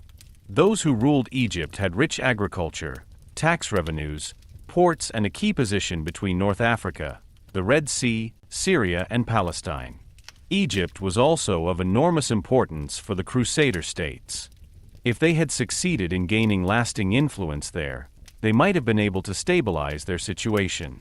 But it was precisely this struggle for Egypt that opened Saladin's path to power. Egypt was ruled by the Shiite Fatimids, whose caliphate was politically weakened. Several groups fought for influence at court, and both the Crusaders and the Syrian rulers were closely monitoring the situation. Saladin came to Egypt as part of a military operation and eventually became vizier there. To the outside world, he initially appeared as a representative of Nur ad-Din, but gradually he built up his own power base. When the Fatimid Caliphate ended in 1171, Saladin returned Egypt to the religious authority of the Sunni Abbasid Caliph in Baghdad. This was not only a theological step, but a political signal. Saladin presented himself as a defender of the Sunni order and as a man who could rally the forces of Islam against external and internal opponents. After the death of Nur ad-Din in 1174, Saladin began his rise in Syria. This rise was by no means a matter of course. Many Muslim rulers saw him not simply as the future liberator of Jerusalem, but as a rival who wanted to expand his power. Saladin therefore not only had to fight against Crusaders, but also negotiate, recruit, threaten, and take military action against Muslim opponents. His great achievement was to connect Egypt and large parts of Syria under his leadership.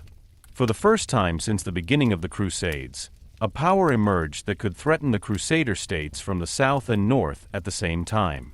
The Latin dominions were no longer surrounded by many individual opponents who distrusted each other. They faced a ruler who had considerable resources at his disposal and was able to religiously charge the battle for Jerusalem. Saladin, however, was not only a pious fighter, as he was often portrayed later. He was a realistic politician. He knew when to fight and when a truce was more useful. He could appear generous, but he could also act harshly.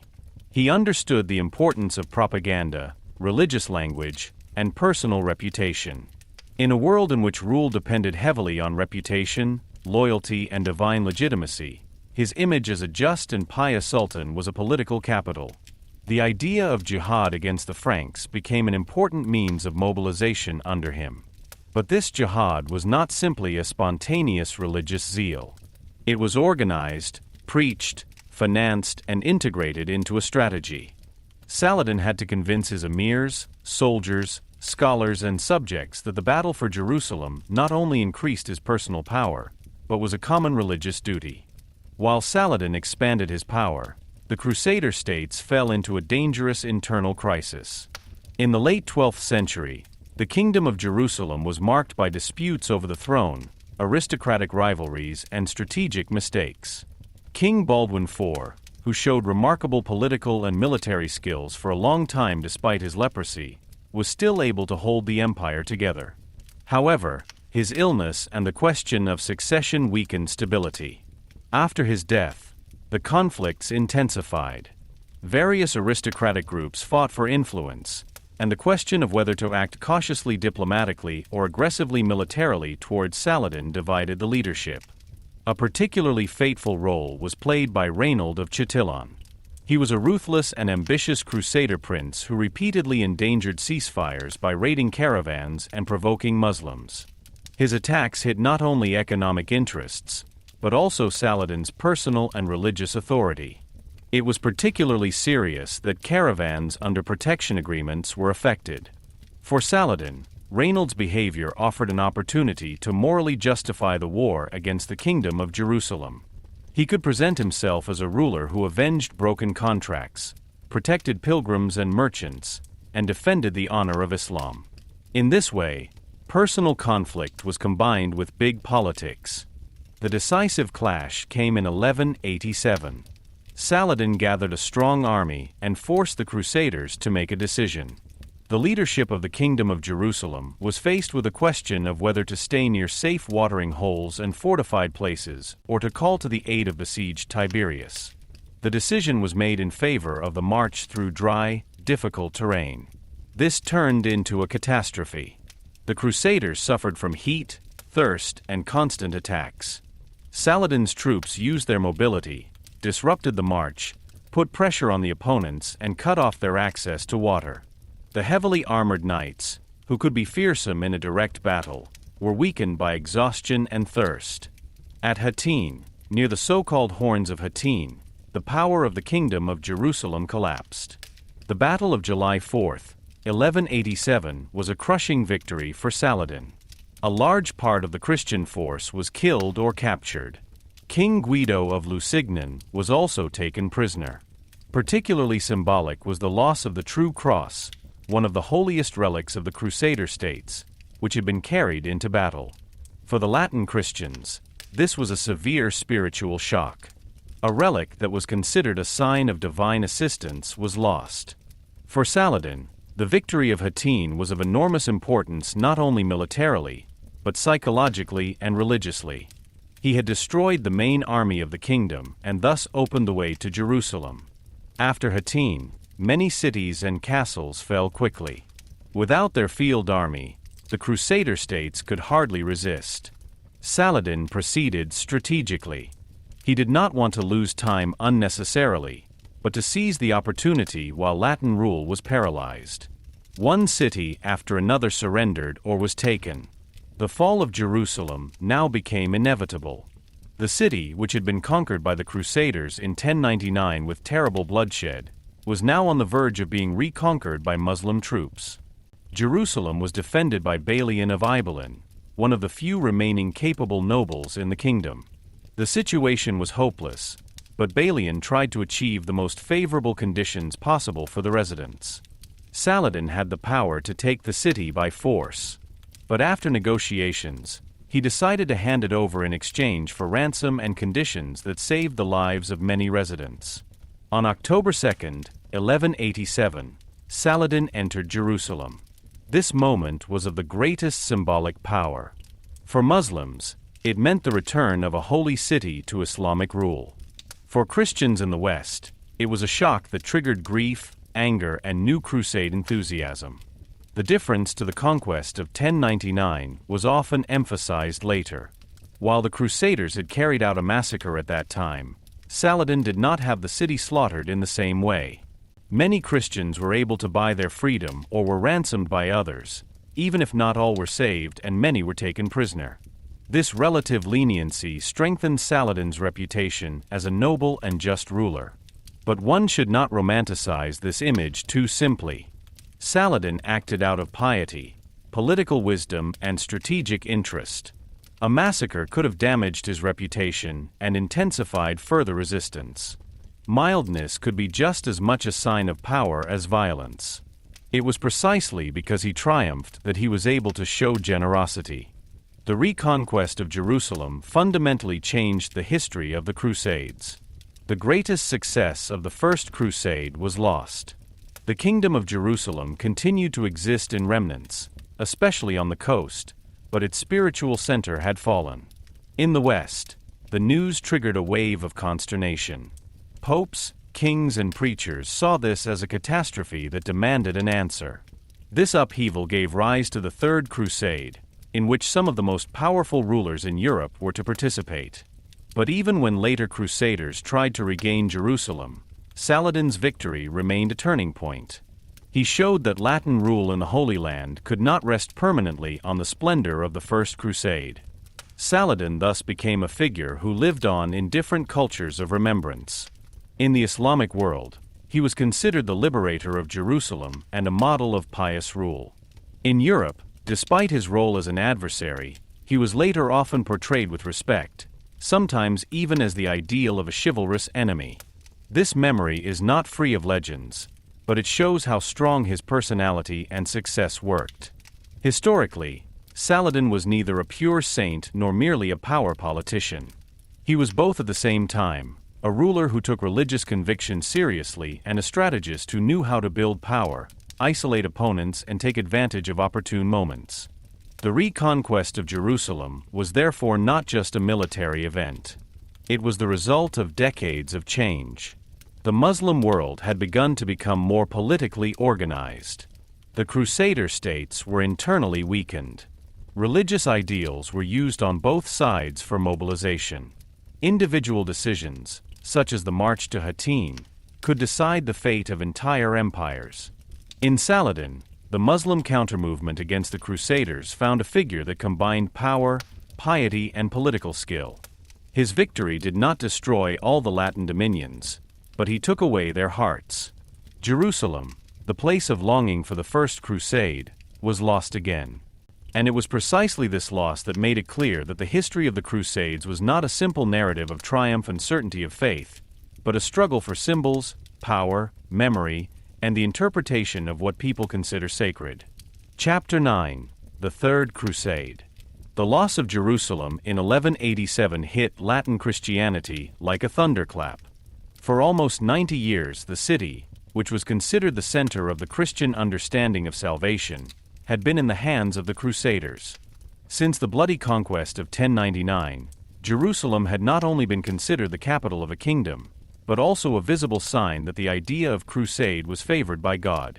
When Saladin recaptured the city, this certainty was shattered. The news spread throughout Europe with a force that triggered grief, shame, anger, and religious shock. For many Christians, the fall of Jerusalem was not simply a military defeat. It was a spiritual warning sign. If the holy city had been lost, it had to have a deeper cause, according to the thinking of the time. It was sought in the sins of Christians, in disunity, arrogance, and moral decay. But in addition to sermons of repentance and lamentations, the will to respond quickly emerged. A new crusade was to bring Jerusalem back, and this time it was not just individual princes or regional armies that were to set out. The most powerful rulers in Europe themselves wanted to take the cross. The Third Crusade was therefore a big-name undertaking from the beginning. 3 kings took center stage: Frederick I Barbarossa, the Holy Roman Emperor, Philip II of France, and Richard I of England, later famous as Richard the Lionheart. Each of them brought with them their own interests, their own political constraints, and their own ideas of honor. The crusade was a religious enterprise, but it was also a stage of monarchical power. No ruler could afford to stand in the shadow of the others. Those who wanted to reconquer Jerusalem could present themselves as defenders of Christianity, as a pious king, as a knightly hero, and as a ruler of European rank. But it was precisely this size that also became a danger. Because where several kings were supposed to act together, rivalries, mistrust, and power games arose. The crusade was not only a fight against Saladin, but also a constant balancing act between European rulers who needed each other and distrusted each other at the same time.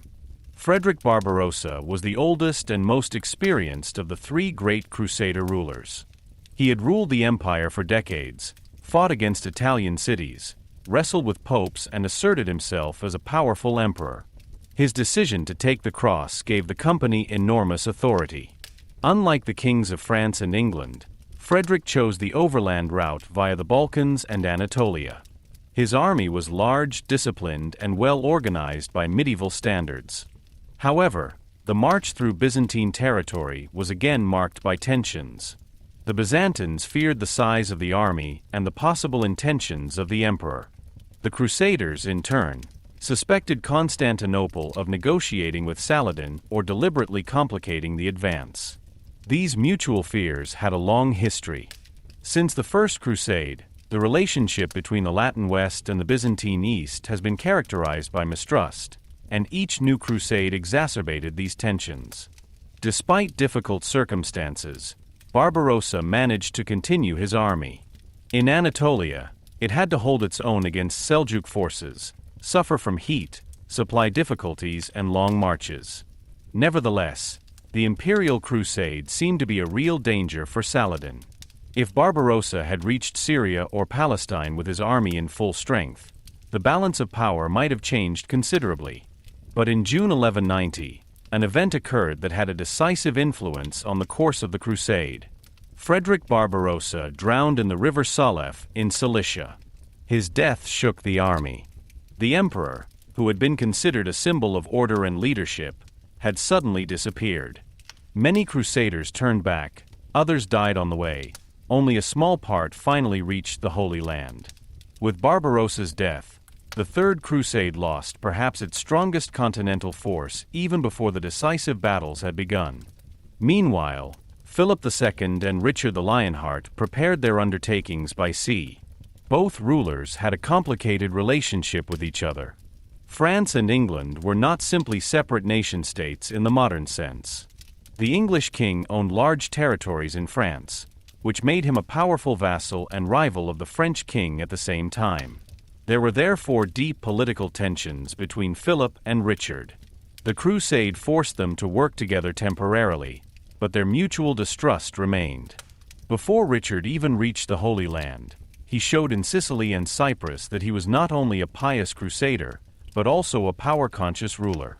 The conquest of Cyprus in 1191 in particular became important for the Crusader States in the long term, because the island became an important base of Christian power in the eastern Mediterranean. But here, too, it became clear that a crusade never consisted only of religious zeal. It has always been linked to strategy, supply, sea routes, and political control. The immediate center of the Third Crusade was the Siege of Acre. This port city was of crucial importance. Those who controlled Acre had an important access to the Holy Land, a supply point for European armies and a strategic anchor on the coast. Even before the arrival of Richard and Philip, Crusaders had besieged the city, while Saladin's troops again tried to encircle and weaken the besiegers.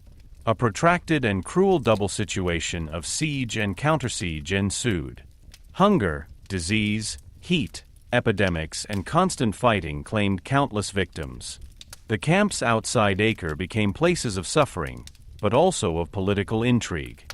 When the kings finally arrived, the pressure on the city increased. Acre capitulated in July 1191. This was a great success for the Crusaders, as the city became the most important base for their further ventures. But the victory of Acre immediately revealed the internal conflicts.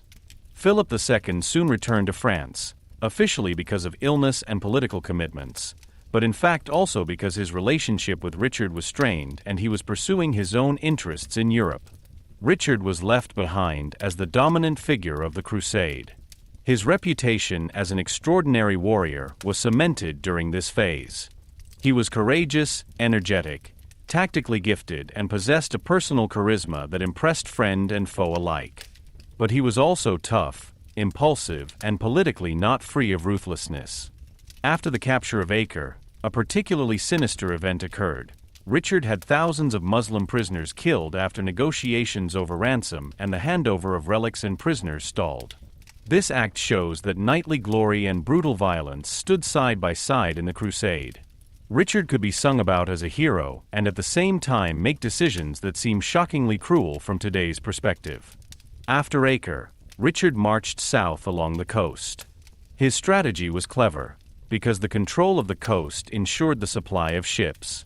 Saladin tried to weaken the Crusaders by attacking, disrupting, and exerting pressure, without recklessly engaging in an unfavorable decisive battle.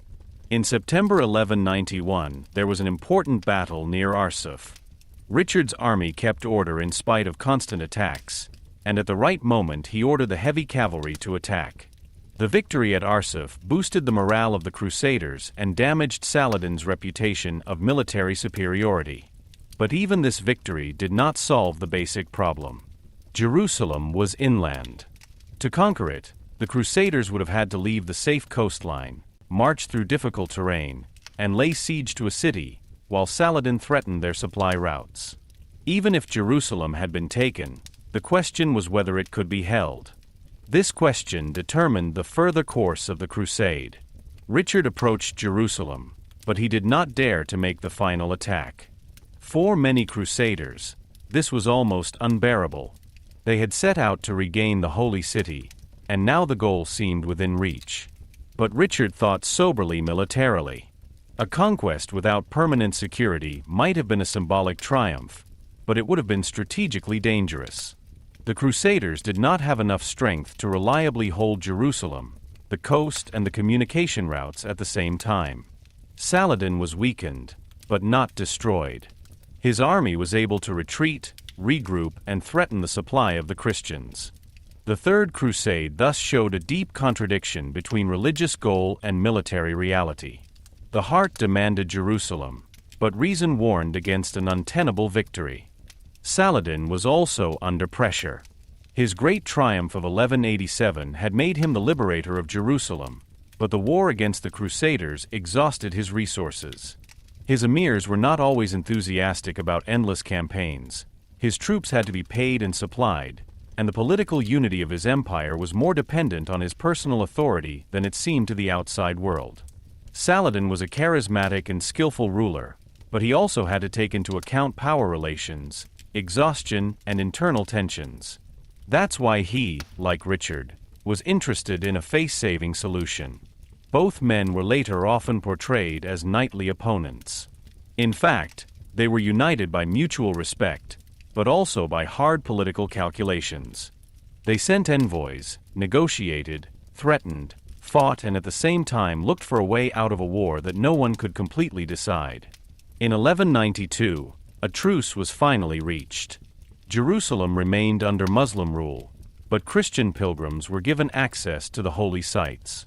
The Crusaders retained a coastal strip from Tyre to Jaffa, thus securing the Latin presence in the Holy Land. For Richard, this was not a complete victory, but it was not a complete defeat either. He had regained Acre, stabilized the coast, and challenged Saladin militarily. But the great goal, the reconquest of Jerusalem, remained unachieved. For many contemporaries, this result was disappointing. A crusade carried by emperors and kings had not brought back the Holy City. Nevertheless, he prevented the complete collapse of the Crusader States and created a new basis for their continued existence on the coast. The Third Crusade therefore became an event full of ambivalence. He produced great figures, dramatic battles, impressive marches, and moments of personal bravery. At the same time, he showed the limits even of royal power. Frederick Barbarossa died before he reached his destination. Philip II returned early and continued his political interests in Europe. Richard the Lionheart won fame, but not Jerusalem. Saladin retained the Holy City, but was unable to drive out the Crusaders completely. Both sides were able to show successes. Both sides had to accept disappointments. The crusade did not end with a clear decision, but with a compromise born of exhaustion, strategy, and mutual respect. In the long term, the Third Crusade changed the idea of the battle for the Holy Land. He showed that while Jerusalem remained the strongest symbol, the actual power of the Crusaders depended on the coasts. Ports, ships, supplies, and trade connections became more important than the dream of a rule-deep inland. At the same time, the crusade intensified the creation of legends. Richard the Lionheart became the epitome of the knightly king, Saladin the noble Muslim opponent. These images often mask the harshness of reality: illness, massacres, political intrigues, broken hopes, and the sober realization that even the greatest courage cannot overcome every strategic difficulty. The Third Crusade was a struggle for Jerusalem, but also a struggle between longing and feasibility. He saved the Crusader States from destruction, but he could not reverse the loss of their holiest center. Thus, Jerusalem remained an open wound of Latin Christianity and an impetus for further crusades that would once again promise what even the greatest kings of Europe had not achieved. Chapter 10: The Fourth Crusade and the Fall of Constantinople. The Fourth Crusade is one of the darkest and most contradictory events in the entire history of the Crusade. It began with the claim to regain the Holy Land, but it ended not in Jerusalem, not even in Palestine, but in Constantinople, the largest Christian city in the East. What was planned as a holy war against Muslim rulers turned into a campaign against Christians. The Crusaders, who supposedly set out to liberate the holy sites, plundered the capital of the Byzantine Empire in 1204, plundered churches, destroyed works of art, desecrated sanctuaries, and established a Latin rule on the ruins. This event shook the Christian world profoundly and deepened the rift between the Latin Church of the West and the Orthodox Church of the East in a way that was felt for centuries to come. After the Third Crusade, Jerusalem remained under Muslim rule. Although Christian pilgrims had gained access to the holy sites, and the Crusader states were able to continue to exist on the coast, the real goal had been missed. In Europe, the longing for Jerusalem remained alive. The papacy wanted to renew the crusade idea and bring it back under its control. Pope Innocent III, one of the most powerful and self-confident popes of the Middle Ages, called for a new crusade at the end of the 12th century. Innocent saw himself not only as a spiritual admonisher, but also as a leader of Christianity. For him, the recovery of Jerusalem was a religious duty and at the same time a sign of papal authority. The crusade was to be more orderly, more purposeful, and more effective than previous undertakings. But it was precisely this claim that broke down due to political interests, financial dependencies, and human ambition. The original plan was not to move directly to Jerusalem, but to attack Egypt. This strategy was militarily understandable. Egypt was rich, strategically decisive, and the center of power of the Ayyubids, the dynasty that had emerged from Saladin's rule. Whoever controlled Egypt could decisively weaken the Muslim power base in the eastern Mediterranean and then perhaps regain Jerusalem. For such a campaign, however, the Crusaders needed ships, because the sea route was faster and safer than a long overland march. That's why they turned to Venice, one of the most powerful maritime republics in Europe. Venice had a fleet, trade networks, experience in the Mediterranean, and enormous economic interest in eastern trade. The treaty with Venice became the first decisive step towards disaster. The Venetians agreed to build a large fleet and transport tens of thousands of crusaders, including horses and equipment. They demanded a huge sum for this. But when the Crusaders arrived in Venice in 1202, far fewer participants had turned up than expected. The agreed sum of money could not be raised in full. Suddenly, the Crusader army was in a dangerous state of dependence. She had made a vow, wanted to go to the Holy Land, but could not pay for the transport. Venice, on the other hand, had invested considerable resources in fleet construction and did not want to be left with the costs. The Doge Enrico Dandolo, an old, experienced and power-conscious statesman, recognized the situation and offered a solution that already morally derailed the crusade. The Crusaders were supposed to help Venice recapture the city of Zara on the Dalmatian coast. Zara was a Christian city and was under the protection of the Hungarian king, who himself had taken the cross. An attack on them contradicted the very purpose of the crusade. Pope Innocent III forbade the attack and threatened excommunication. But the Crusaders were under pressure. Without Venice's fleet, they could not move on. Many feared that they would not be able to fulfill their vow. Others were persuaded by the prospect of paying off their debts in this way. For example, a crusade army attacked a Christian city in the name of a holy enterprise, and Zara was conquered and plundered in 1202. This crossed a line. The crusade had lost its direction, but instead of turning back, those involved became even more deeply entangled in power politics and dependence. After Zara, another temptation was added. The Byzantine prince Alexios Angelos, son of the deposed Emperor Isaac II, sought support to bring his father and himself to the throne of Constantinople. He promised the Crusaders and Venetians enormous sums of money, military support for the crusade, and even the subordination of the Orthodox Church to Rome. For many Crusaders, this sounded like a way to pay off their debts, strengthen their strength, and then finally move on to Egypt or Jerusalem. Venice had the opportunity to expand its influence in the Byzantine region. For the papacy, an ecclesiastical agreement with Constantinople would have been of enormous importance, even if Innocent III did not fully approve of the funds. So the crusade was diverted again, this time against the largest Christian city in the East. Constantinople was not just a capital. She was a symbol. For centuries it was the center of the Byzantine Empire, heir to the Roman Empire, seat of a highly developed administration, treasure trove of priceless relics, works of art and books. Its walls had repelled Arabs, Bulgarians, Rus, and many other attackers.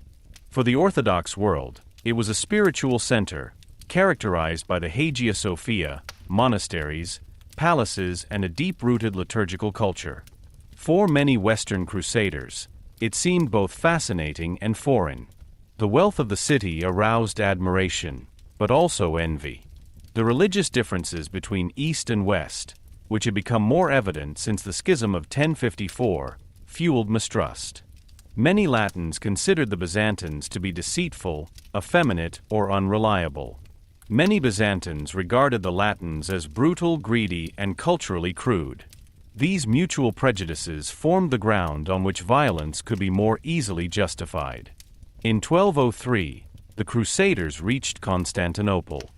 Through military pressure, they initially succeeded in bringing Alexios and his father Isaac back to power. But the promises with which Alexios had lured the Crusaders were hardly fulfillable. The Byzantine treasury was unable to raise the promised sums. The population of Constantinople hated the Latin invaders and perceived the new ruler as a puppet of foreign powers. Religious subordination to Rome was unacceptable to many Byzantines. Tensions, unrest, and violence increased. The Crusaders were waiting for money and support, which did not come in sufficient quantities. The Byzantines saw their city threatened by foreigners who were supposedly allies but behaved like occupiers. Eventually, Alexios IV was overthrown and killed. This broke the political pretext that had led the Crusaders to Constantinople. Now the Crusaders and Venetians decided to attack openly.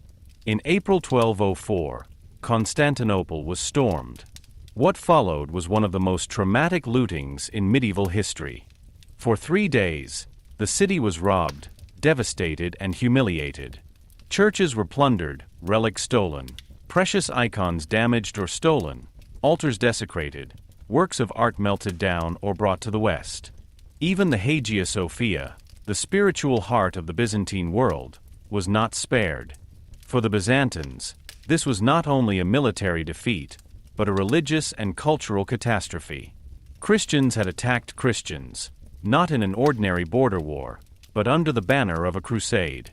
The claim to fight for God has been frighteningly refuted by the reality of greed, revenge, and profanation. After the capture, the Byzantine Empire was smashed. The Crusaders established the Latin Empire of Constantinople, while Venice received great trading privileges, ports, islands, and strategic bases. Byzantine successor states arose in Nicaea, Epirus, and Trebizond. Although the Byzantines succeeded in reconquering Constantinople in 1261, the empire never regained its former strength. The plundering of 1204 had severely damaged his resources, his political unity, and his trust in the West. In the long run, this weakened Byzantium's ability to hold its own against later threats. The fall of Constantinople to the Ottomans in 1453 was still far in the future, but the wound of 1204 was one of those blows from which the empire never fully recovered. For the papacy, the Fourth Crusade was a serious moral problem. Innocent III had wanted the crusade, but not its derailment in this form. He condemned the plundering and violence against Christians, but at the same time politically perceived the prospect of an ecclesiastical subordination of Constantinople to Rome. This ambivalence shows how difficult it was to separate religious ideals from power interests. A crusade could be justified with repentance, salvation, and divine commission, but once money, ships, debts, claims to the throne, and commercial interests came into play, it could take a completely different direction. The Fourth Crusade shows this more clearly than any other event. The consequences for the relationship between East and West were devastating. The mistrust between Orthodox and Latins deepened dramatically. For many Byzantines, 1204 proved that Western Christians were not liberators or brothers, but robbers and traitors. The memory of the looting remained alive and poisoned later attempts at ecclesiastical rapprochement. Even when political leaders later considered a union with Rome out of necessity, the memory of Latin violence often stood in the way of the population.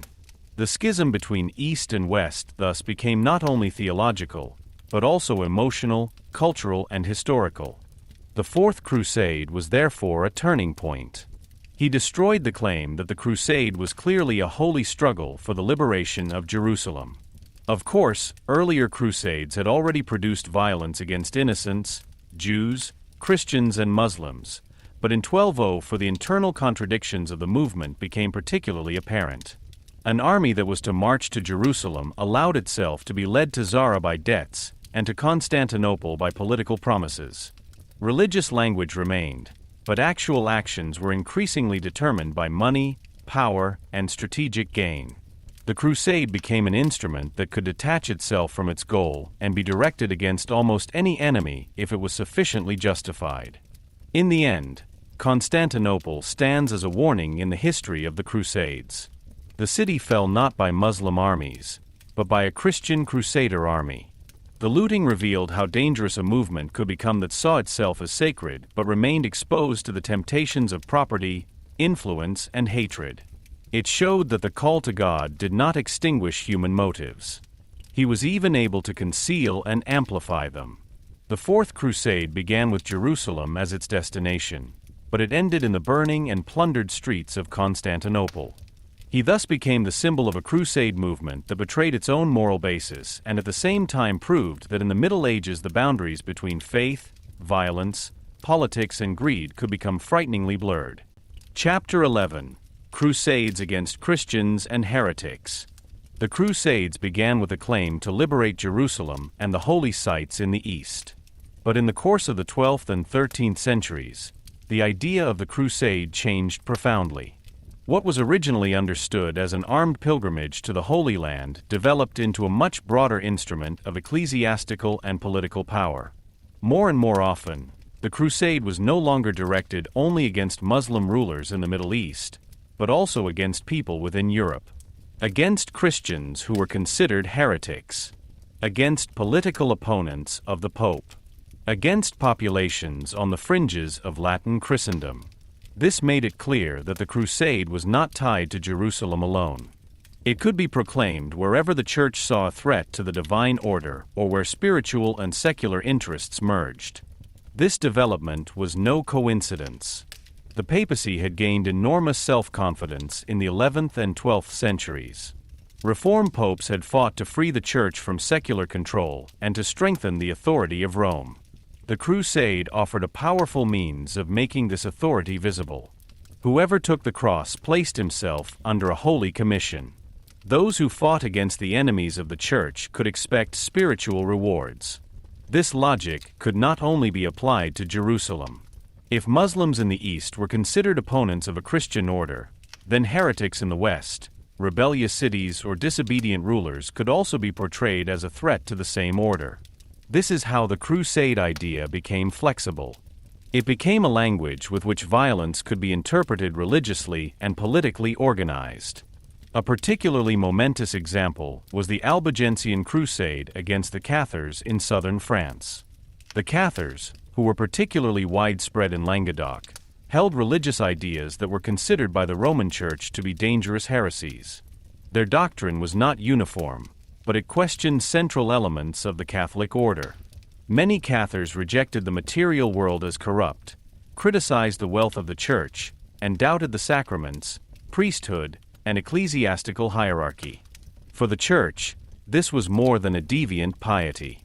It was a challenge to their spiritual authority. Particularly threatening was the fact that the Cathars were not only individual preachers, but also found broad support in certain regions, including among parts of the nobility and the urban population. Languedoc was a culturally rich and politically independent region.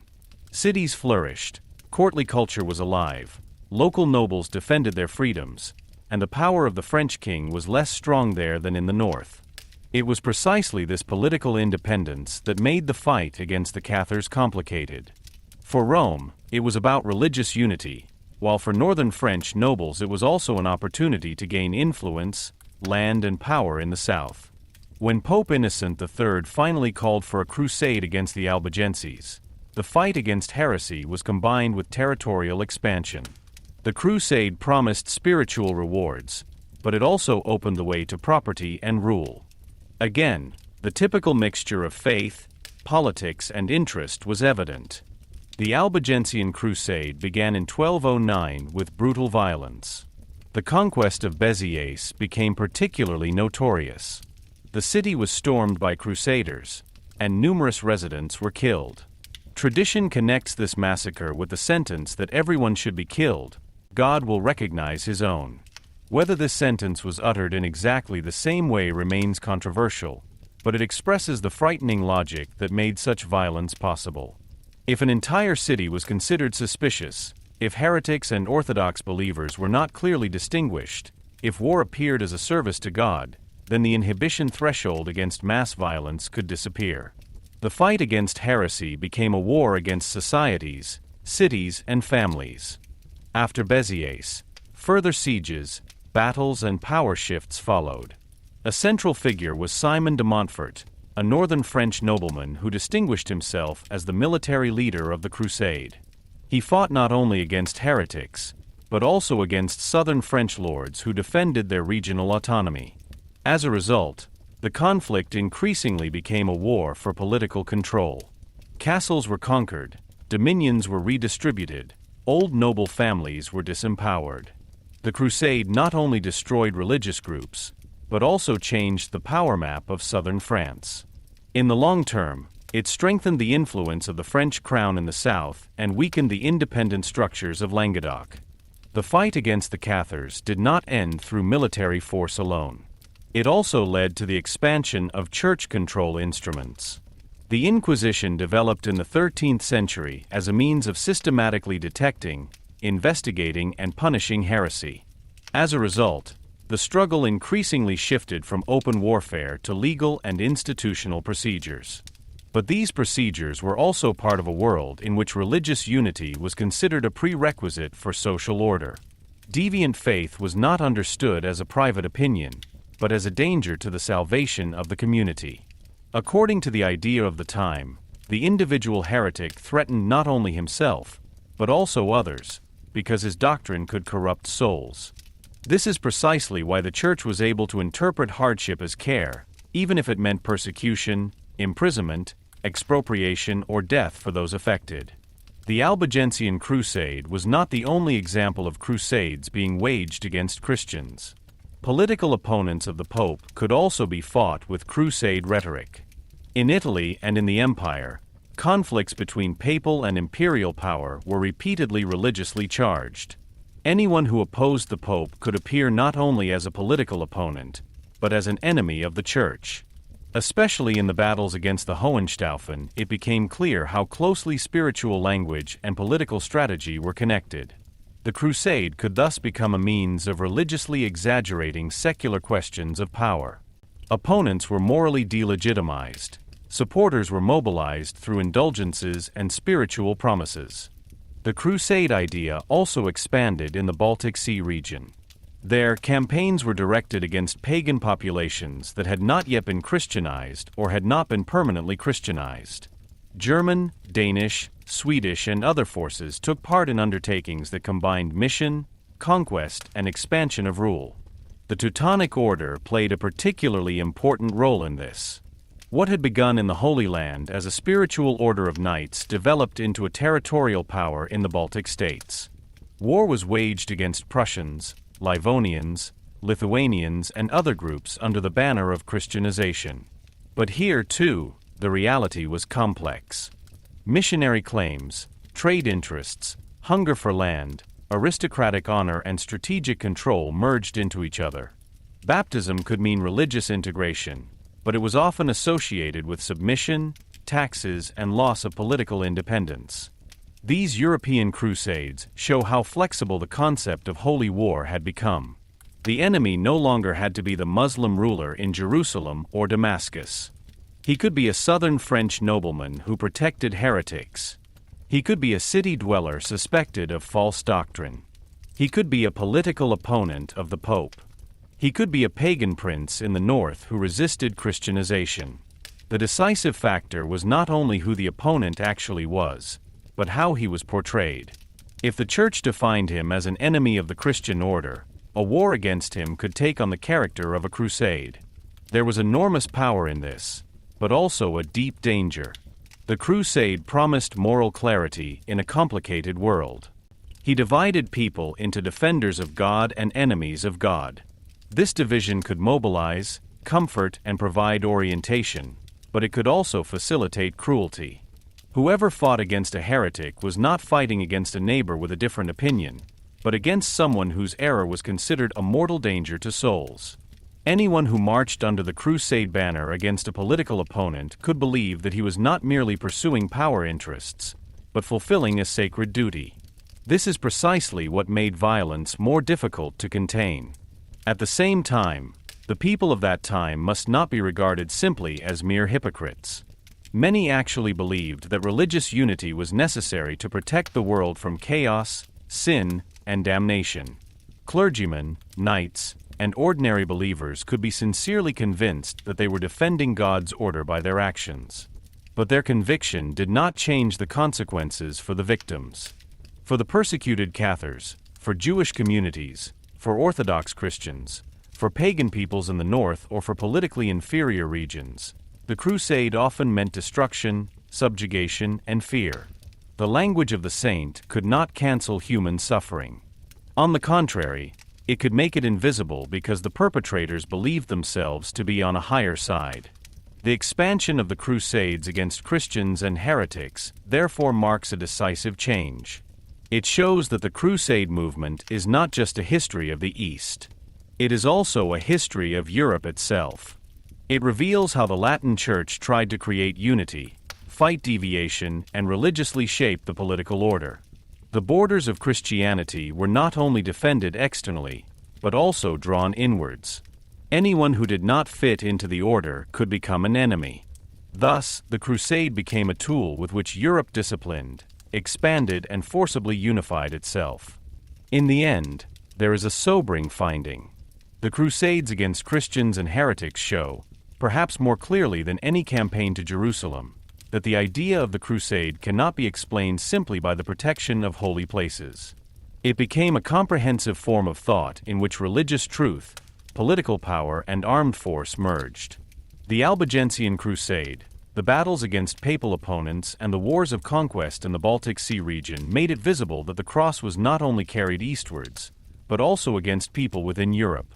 Thus, the longing for Jerusalem became a much broader program of enforcement, control, and demarcation. The Holy War was no longer directed only against the foreigners beyond the borders, but also against those who were considered dangerously different in the middle of the Christian world.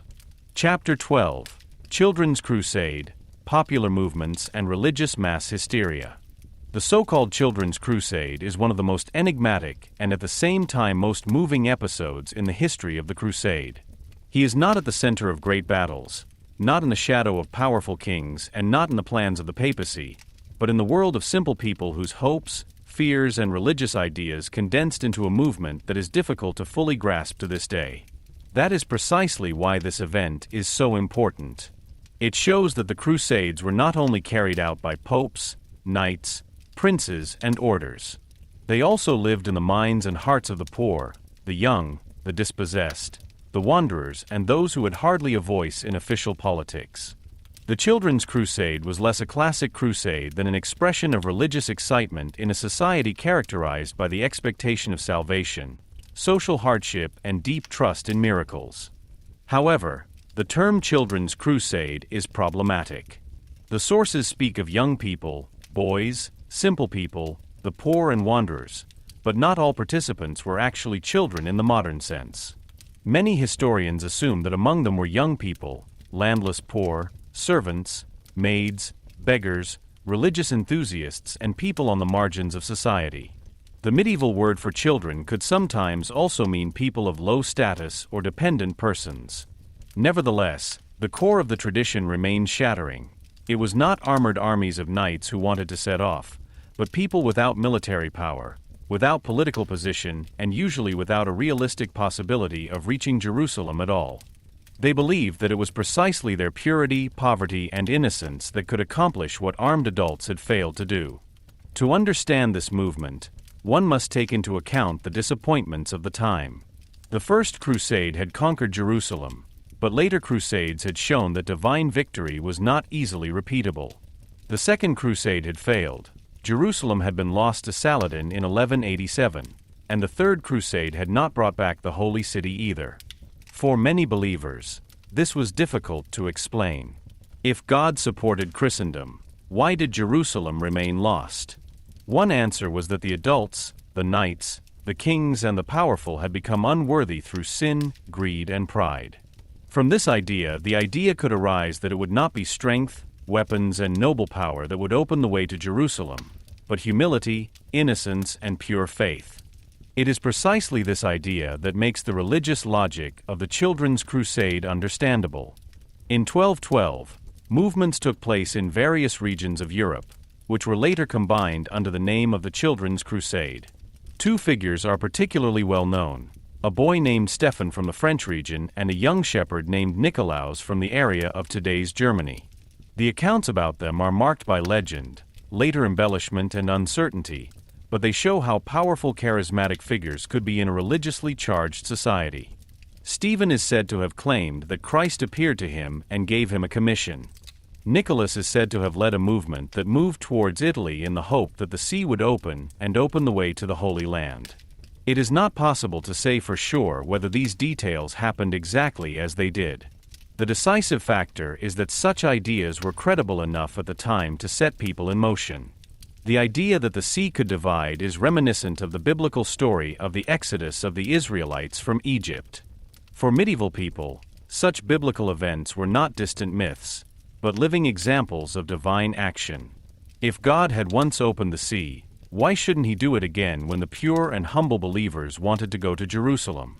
This hope was naive from a modern point of view, but out of the piety of the time it had an inner logic. The participants did not believe in political realities, naval contracts, or military supplies. They believed in signs, wonders, and divine guidance. In a world in which sermons, relics, visions, and legends of saints shaped everyday life, such an expectation could unfold tremendous power. However, the path of these groups was accompanied by hardship from the beginning. Those who set out without money, without food supplies, and without protection were dependent on alms and the patience of the towns and villages along the way. Many people may have admired or supported the young pilgrims at first. Others saw them as a burden, a danger, or a religious aberration. Hunger, exhaustion, illness, and disappointment accompanied the procession. The movement around St. Nicholas in particular is said to have reached Italy via the Alps. There, the participants waited for the sea to open or for ships to take them further. But the miracle failed to materialize. Many turned back, others dispersed, some may have died on the way or become dependent. Later accounts report that some were cheated by traders and sold into slavery. Whether these accounts are historically reliable is disputed, but they show how posterity understood the event, as a tragic path of innocent people whose longings were exploited or destroyed. The Children's Crusade was not the only example of popular religious movements during the Crusade period. Again and again there were spontaneous departures, penitential movements, itinerant sermons, and collective excitement. The Crusade idea had created a language that also gripped people who did not actually belong to the military carriers of such undertakings. The cross could be a sign of hope, but also a sign of loss of control. When preachers spoke of sin, redemption, Jerusalem, and divine commission, it was not only knights who listened.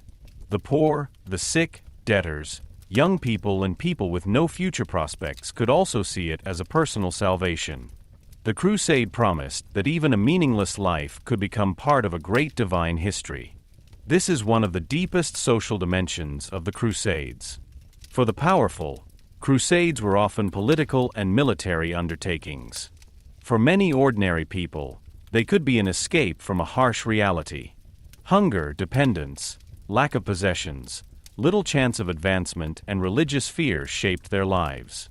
Whoever took the cross could suddenly feel chosen. He was no longer just a servant, beggar, or poor shepherd, but part of a holy movement. This psychological power should not be underestimated.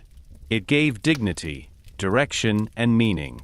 But precisely because it was so strong, it could also lead people into deadly illusions. The term religious mass hysteria is used cautiously today because it can sound slightly pejorative. Nevertheless, he describes an important aspect. In an agitated crowd, feelings can reinforce each other. Fear grows, hope glows, doubt weakens. When many people believe the same, the unbelievable suddenly seems possible. Visions, rumors, and signs spread quickly. Individual charismatic figures can trigger a movement that no one fully controls. In the Middle Ages, there were slow news channels, low education among large parts of the population, and an interpretation of the world in which miracles and divine intervention were a matter of course. This allowed movements to emerge that seem irrational from today's perspective, but seem deeply meaningful to their participants. The Church's attitude to such movements was ambivalent. On the one hand, the Church itself lived on piety, penance, and the idea of holy departures. On the other hand, it feared uncontrolled religious movements. A crusade should actually be directed by ecclesiastical authority, with preaching, vows, indulgences, and organizational order. Spontaneous popular movements could circumvent this control. They could turn into violence, chaos, or suspicion of heresy. The Church therefore had to distinguish between desired zeal and dangerous enthusiasm. The Children's Crusade showed how difficult this line was to draw. Was the departure a sign of pure faith or a wrong path? Was he admirable or irresponsible? Even contemporaries were able to give different answers to this. Morally, this episode is particularly powerful because it makes the vulnerability of the weak visible. The great chronicles of the Crusades often tell of kings, sieges, treaties, and battles. But the Children's Crusade reminds us that the crusade idea also included those who had little protection. The poor bore the burden of religious dreams without having the means to realize them. Their hope was nourished by a world that told them that faith could move mountains.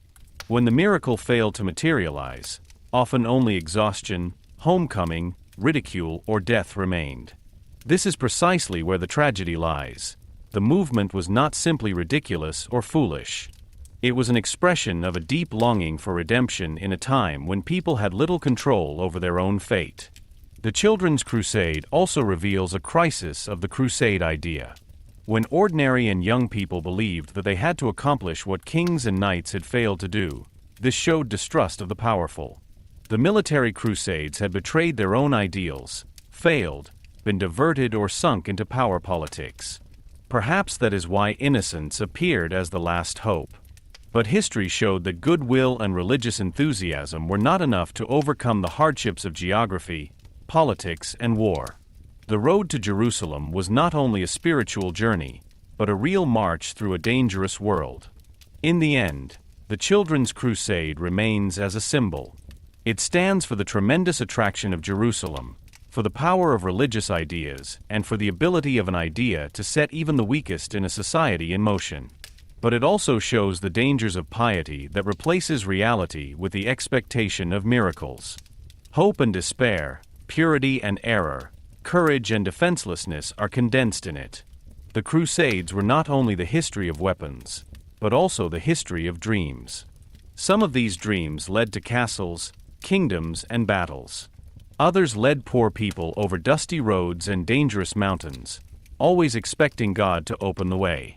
The fact that this path often ended in suffering makes the Children's Crusade one of the saddest episodes of the entire Crusade period. Chapter 13: Late Crusades and the Slow Loss of the Holy Land.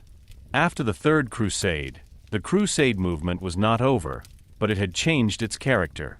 Jerusalem remained under Muslim rule, and although Christian pilgrims were temporarily granted access to the holy sites, the loss of the city remained an open wound for Latin Christendom.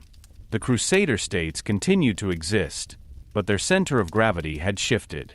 No longer Jerusalem in the interior, but the coastal cities became the real backbone of the Christian presence in the east. Acre became the most important capital of the remaining Latin rule, a place full of merchants, knights, clergymen, pilgrims, diplomats, mercenaries, and rival interests. What was left of the great dream of the First Crusade was gathered there, a narrow, fortified world dependent on the sea, which had to assert itself between religious aspirations and political reality. The late Crusades were therefore under a different sign than the awakening of 1096. The enthusiasm was still there, but the experiences had sobered the movement. It was now known that Jerusalem could not be regained by pious zeal alone. You needed fleets, money, supplies, alliances, strategic patience, and a clear idea of where the enemy was vulnerable. Egypt increasingly became the focus of the plans. The Fourth Crusade was originally intended to attack Egypt before it was diverted to Constantinople. The reason was simple: Egypt was rich, fertile, and a decisive center of power in the Muslim world. Whoever ruled Egypt could influence the rule over Syria and Palestine. Whoever defeated Egypt might be able to regain Jerusalem. This strategic insight shaped several later ventures, but there was a huge gap between insight and success. The Fifth Crusade began in the early 13th century with the goal of conquering Egypt. The Crusaders attacked Damiette, an important city on the Nile Delta. The siege was long, hard, and costly. When Damietta finally fell in 1219, a great success seemed to have been achieved. The Crusaders believed that they now had a means of exerting pressure with which they might be able to get Jerusalem back. In fact, the Muslim side offered negotiations at times in which the return of Jerusalem was discussed. But the Crusader leadership was divided. Some wanted to negotiate, others wanted to advance further and completely subjugate Egypt. Papal representatives in particular urged a resolute course. This indecision and the belief that military success could be increased eventually led to ruin. As the Crusader army marched further inland, it found itself in a dangerous position in the Nile system. Floods, supply difficulties, and military pressure forced the Crusaders to surrender. Damiette had to be abandoned again in 1221. The crusade, which had begun with what seemed to be a great victory, ended in failure. This failure once again showed a fundamental problem of the Crusades. Military successes could become worthless if they were not embedded in a realistic political strategy. The Crusaders were often brave, sometimes well organized, but they suffered from internal tensions. Clergymen, knightly orders, local barons, and European princes did not always pursue the same goals. Some wanted Jerusalem at all costs, others thought of Egypt, still others of trade advantages or personal rule. In addition, there was the difficulty that many crusaders were only temporarily in the East. They came with great expectations, wanted quick results, and often hardly understood the complicated regional balance of power. The inhabitants of the Crusader States, on the other hand, knew that survival often required patience, negotiation, and compromise. This tension between short-term crusade zeal and long-term border policy remained a constant weakness. Frederick was one of the most dazzling figures of the Middle Ages. Educated, power-conscious, politically cool, watched with suspicion by the Pope and in conflict with the Church on several occasions. Although he had taken the cross, he delayed his departure, which led to serious tensions with Pope Gregory IX. When Frederick finally moved to the east in 1228, he was excommunicated. This made his crusade paradoxical. A ruler banished by the Pope set out to achieve the most important goal of Christianity. Even more unusual was the nature of his success. Frederick did not win Jerusalem by a great battle, but by negotiations with the Ayyubid Sultan al-Kamil. In the Treaty of Jaffa in 1229, Frederick was given control of Jerusalem, Bethlehem, and Nazareth, while important Muslim sanctuaries on the Temple Mount remained under Islamic administration. For a short time, Jerusalem was again in Christian hands. This success was spectacular and controversial at the same time. Many devout crusaders had expected Jerusalem to be regained through struggle and sacrifice. Frederick's diplomatic path seemed cold, dubious, or even undignified to some.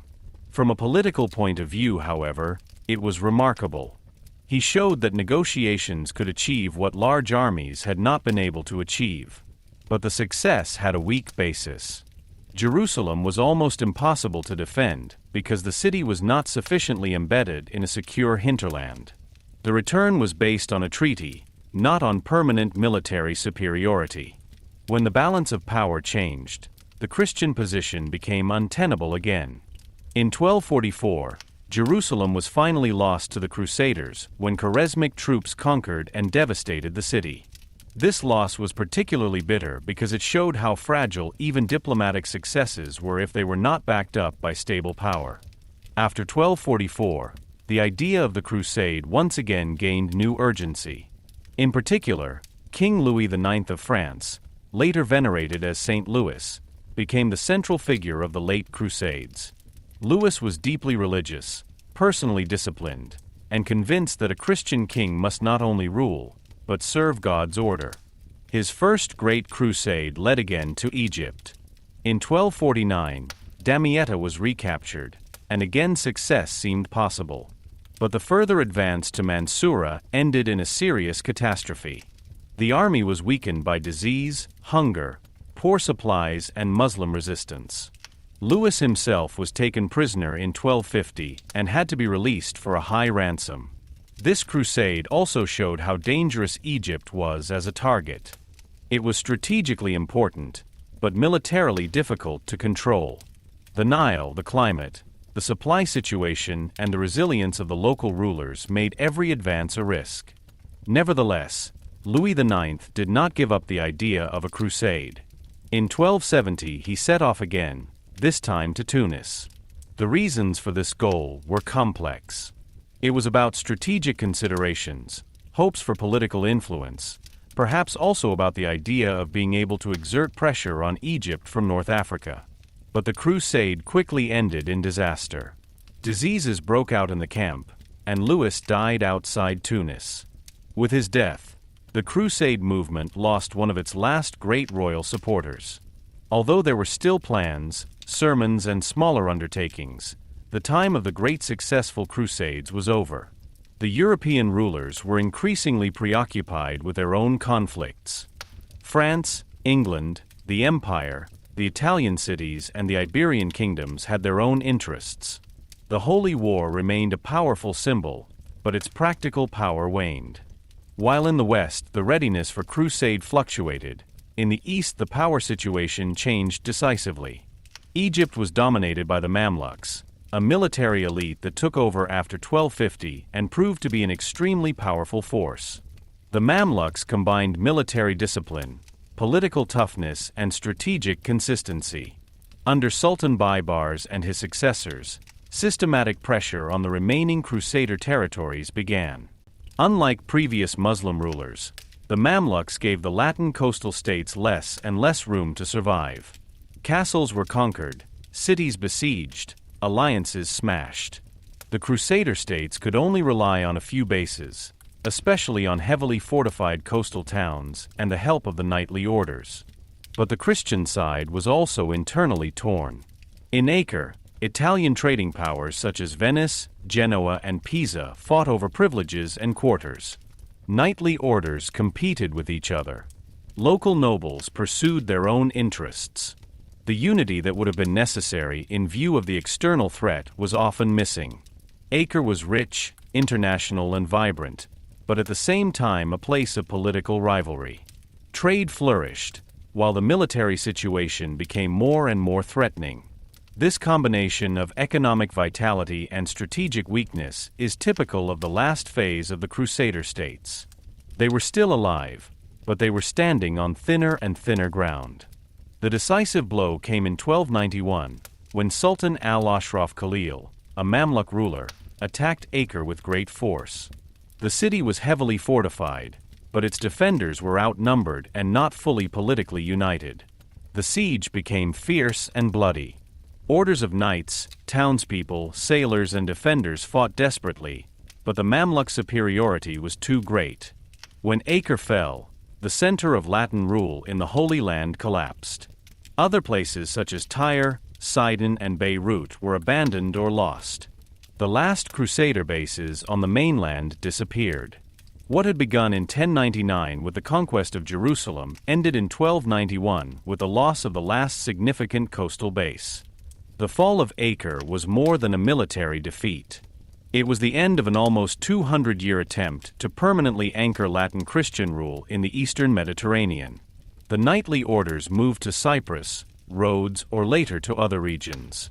The idea of the crusade did not disappear, but its center shifted. Jerusalem remained a dream, a religious goal, a political slogan, but the real power of the Crusaders in the Holy Land was broken. The late Crusades had shown that courage, piety, and royal will were not enough if strategic prerequisites were missing. The Latin states were too dependent on the sea, too weak in the hinterland, too dependent on European aid, and too often internally divided. In the end, the loss of the Holy Land was not a single event, but a long process. It began with the vulnerability of the early Crusader states, was deepened by the failure of major undertakings, exacerbated by the final loss of Jerusalem, and sealed by the rise of the Mamluks. The Crusades had created empires, changed trade routes, shaped religious ideas, and claimed countless lives. But they were not able to fulfill their central promise in the long term. The Holy Land did not remain under Latin rule. This is precisely the tragedy of the late Crusades. The stronger the memory of Jerusalem became, the further the political reality moved away from this dream. The last defenders of Acre were no longer fighting for the glorious beginning of a new order, but for the remnants of a world that was slowly disappearing. Chapter 14: Consequences of the Crusades. The Crusades did not simply end with the fall of Acre in 1291. Even when the last major Latin bases in the Holy Land were lost, their consequences continued to have an effect. For almost 2 centuries, they had shaped people, empires, churches, cities, trade networks, and ideas of enmity and salvation. Their traces were not only found in the ruins of castles or chronicles of battles, but also in people's thinking, in economic connections, in religious images, and in political power structures. The Crusades were not a single event, but a long movement whose impact went far beyond its military results. Precisely because their actual goal, the permanent control of Jerusalem, failed in the end, the question arises all the more strongly as to what they actually changed. One of the most visible consequences was in Mediterranean trade. Even before the Crusades, there was exchange between Europe, Byzantium, North Africa, and the Middle East. Merchants from Venice, Genoa, Pisa, and other cities had long been trading in goods from the East. But the Crusades strengthened these connections considerably. The Crusaders needed ships, weapons, food, horses, money, and supplies. Pilgrims and knights had to be transported. Ports such as Acre, Tyre, Jaffa, and later Cyprus became hubs between Europe and the eastern Mediterranean. Italian maritime cities benefited particularly strongly. They received trade privileges, their own quarters in cities, warehouses, customs advantages, and political influence. The religious struggle for the Holy Land thus also became an engine of economic expansion. The ships that transported cruisers brought goods, experience, and contacts with them on the way back. This trade did not change the European economy overnight, but in the long term it contributed to a stronger orientation of Europe towards the Mediterranean and the markets of the East. Spices, silk, cotton, sugar, glassware, dyes, medicines, and luxury goods became more sought after. Wealthy classes in Europe developed new consumption habits. Merchants gained in importance, cities became richer, and the handling of loans, contracts, and long-distance trade became more complex. Venice in particular built up a position through its role in the Crusades and its trading power that shaped its history for centuries. But the Crusades should not be presented as the sole cause of Europe's economic rise. They were part of a larger development that included population growth, urban expansion, agriculture, money management, and pre-existing trade networks. Nevertheless, they gave new impetus to the exchange between West and East. The consequences were also culturally complex. European crusaders, pilgrims, traders, and clergymen encountered societies in the East that were highly developed in many areas. In cities of the Middle East, in Byzantium, and in Islamic empires, they encountered rich administrative traditions, medical knowledge, mathematical knowledge, philosophy, architecture, literature, and refined urban culture. However, the transfer of knowledge between the Islamic world, Byzantium, and Europe was not only a consequence of the Crusades. Spain, Sicily, and translation centers were also particularly important, where Arabic, Greek, and Latin scholarship came into contact with each other. Nevertheless, the Crusades helped to raise awareness of the vastness and diversity of the world.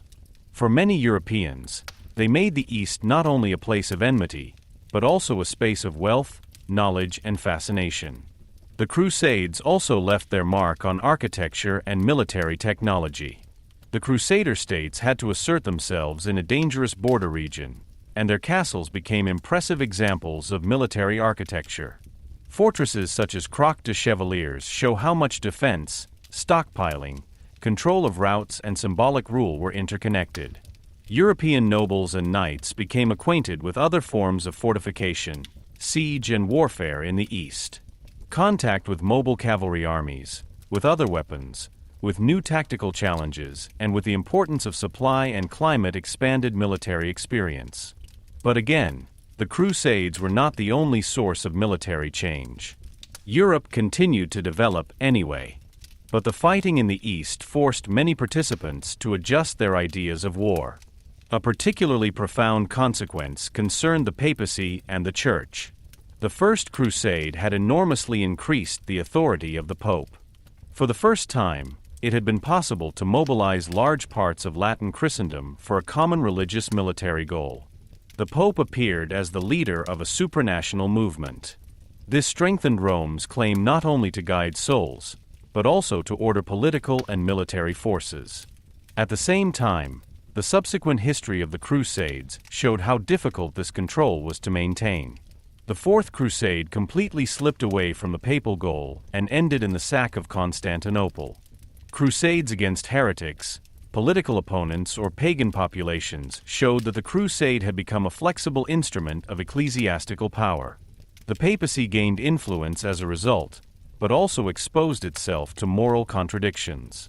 The more often crusade indulgences and holy war rhetoric were used for different goals, the more the original claim threatened to become blurred. The knightly orders were another long-term consequence. Templars, Knights of St. John and Teutonic orders arose from the needs of the Holy Land, but developed into international institutions with property, power, military clout, and political influence. Even after the loss of the Holy Land, they did not simply disappear. The Knights of St. John moved their activities to Rhodes and later Malta. The Teutonic Order was particularly formative in the Baltic Sea region. The Templars, on the other hand, were crushed in the early 14th century when the French King Philip IV persecuted them and put pressure on the papacy. Their history shows how dangerous the combination of wealth, weapons, religious exceptionalism, and political independence could become. The orders were products of the Crusades, but they survived or changed far beyond the original Crusade movement. The consequences for the relationship between Christians and Muslims were serious. The Crusades created and strengthened enemy images. Of course, there had been wars, border conflicts, and religious antagonisms before, but the Crusades gave these conflicts a special ideological form. On the Christian side, Muslims were often portrayed as enemies of Christ, as occupiers of holy places, or as a threat to the divine order. On the Muslim side, the image of the Franks as violent invaders who threatened the country, cities, and sanctuaries strengthened over time. These enemy images were not always decisive in everyday life. On the ground, there was trade, diplomacy, alliances, and personal contacts. But in sermons, chronicles, and memoirs, the contrasts were often drawn more sharply. The Crusade made it easier to turn political conflicts into religious battles. The Crusades had an even more dramatic effect on the relationship between the Latin West and the Orthodox East. The fall of Constantinople in 1204 was a wound that hardly healed. For many Byzantines and Orthodox Christians, the sacking of the city became evidence of Western greed and unreliability. The theological rupture between Rome and Constantinople existed before, but 1204 made it much deeper, emotionally and historically. The Latin occupation of Constantinople weakened the Byzantine Empire in the long term and contributed to the fact that it never regained its former strength. From the point of view of the Orthodox world, this was one of the most bitter consequences of the Crusades. Not only did Muslims and Christians face each other, but Christians were wounded by other Christians. The Crusades also had consequences for minorities and deviant groups within Europe. During the First Crusade, Jewish communities in the Rhineland had already become victims of cruel pogroms. This violence was not an accidental side effect, but showed how quickly religious excitement could turn inwards. When people believed they were going against enemies of Christ, Jewish neighbors could suddenly become targets. Later, crusades were directed against Cathars, political opponents, and pagan populations in Northern Europe. Thus, the idea of the crusade became a tool that was intended to enforce religious unity and combat deviation. The consequences were persecution, coercion, expulsion, expropriation, and the hardening of social boundaries. At the same time, the Crusades changed Europe's self-image. Latin Christianity began to see itself more strongly as a space that belonged together, even if it remained politically fragmented. The common reference to Jerusalem, to the cross, and to the fight for holy goals created a feeling of super-regional identity. A knight from France, a pilgrim from Germany, a merchant from Italy, and a monk from England could see themselves as part of a greater Christianity. But this identity often emerged through demarcation. It defined itself not only by common faith, but also by enemies: Muslims, heretics, Jews, Orthodox, or pagans. That made them strong, but also dangerous. Community was sharpened by exclusion. The moral consequences of the Crusades are particularly difficult to grasp. For many contemporaries, they were an expression of the highest piety. People sacrificed possessions, security, and lives because they believed they were serving God. Some acted out of genuine repentance, some out of a sense of duty, some out of hope for salvation. It would be wrong to dismiss these beliefs simply as a pretext. but it would be just as wrong to glorify violence. The Crusades brought massacres, looting, coercion, fanaticism, and deep suffering. They show how closely faith and violence can be linked when people are convinced that they are in possession of a sacred truth. It is precisely this connection that makes the Crusades so historically significant and morally so troubling. In the end, a contradictory legacy remains. The Crusades promoted trade, encounters, knowledge transfer, and political networking. They strengthened cities, maritime powers, and institutions. They broadened horizons and connected far-flung spaces. At the same time, they left behind mistrust, enemy images, religious violence, and traumatic memories. They brought people of different cultures into contact with each other, but often under conditions of war and domination. They were neither pure heroic deeds of faith nor mere robberies. They were a historical phenomenon in which piety, power, fear, ambition, hope, and cruelty were inextricably interwoven. Perhaps their most important consequence is that they showed how powerful ideas can be. Jerusalem was a city, but at the same time a symbol. The cross was a religious symbol, but at the same time a political banner. The indulgence was a spiritual promise, but at the same time a means of mobilizing armies. Ideas became movements, sermons became campaigns, longing became war. The Crusades changed not only maps, but also the way people thought about holy places, enemies, guilt, redemption, and violence. Therefore, their history did not end with the loss of the Holy Land. It lived on in chronicles, myths, enemy images, and political interpretations. And it is precisely this long aftermath that makes it one of the most momentous and at the same time most contradictory chapters of the Middle Ages. Chapter 15: The Myth of the Crusade to the Present Day. The Crusades ended up as military undertakings of the Middle Ages, but as an idea they never completely disappeared. This is precisely where its special historical power lies. Many events of the past remain locked up in archives, chronicles, and reference books. The Crusades, however, continued to wander through sermons, legends, political speeches, novels, pictures, films, and modern conflict narratives. They were remembered, reinterpreted, glorified, condemned, and instrumentalized. The real Crusades of the Middle Ages, with their complicated power relations, their religious motives, their economic interests, and their brutal violence, gave rise to a myth that often seems much simpler than historical reality. This myth lives on to this day because it offers powerful images: knights with crosses on their coats, Jerusalem as a holy city, Saladin as a noble opponent, Richard the Lionheart as a knightly king, burning cities, holy banners, and the dream of fighting for a higher truth. But it is precisely these images that are dangerous when they cover up the contradictions of history. Even in the Middle Ages themselves, the Crusades were not only described, but interpreted. Chroniclers told of divine guidance, of miracles, of betrayal, of heroic fighters and sinful cowards. Defeats were often explained not simply militarily, but morally. According to the understanding of the time, when a crusade failed, it was often due to the sins of the Christians, a lack of humility or inner disunity. Victories were considered a sign of divine favor. This created a memory in which history was always also salvation history. The crusade was not just a war, but a mirror of the relationship between God and man. This religious interpretation made it possible to place even catastrophes in a context of meaning. But at the same time it made sober criticism more difficult, because those who understood the crusade as a sacred mandate could more easily justify its violence. After the loss of the Holy Land, Jerusalem remained a spiritual destination. Even though large crusade armies became increasingly rare, the idea that the Holy City could one day be regained lived on. Popes, preachers, and rulers took up the idea again and again, especially when they wanted to create political unity or mobilize opponents. But over time, the character of the memory changed. The Crusades were understood not only as concrete campaigns, but as a symbol of Christendom's struggle against external and internal enemies.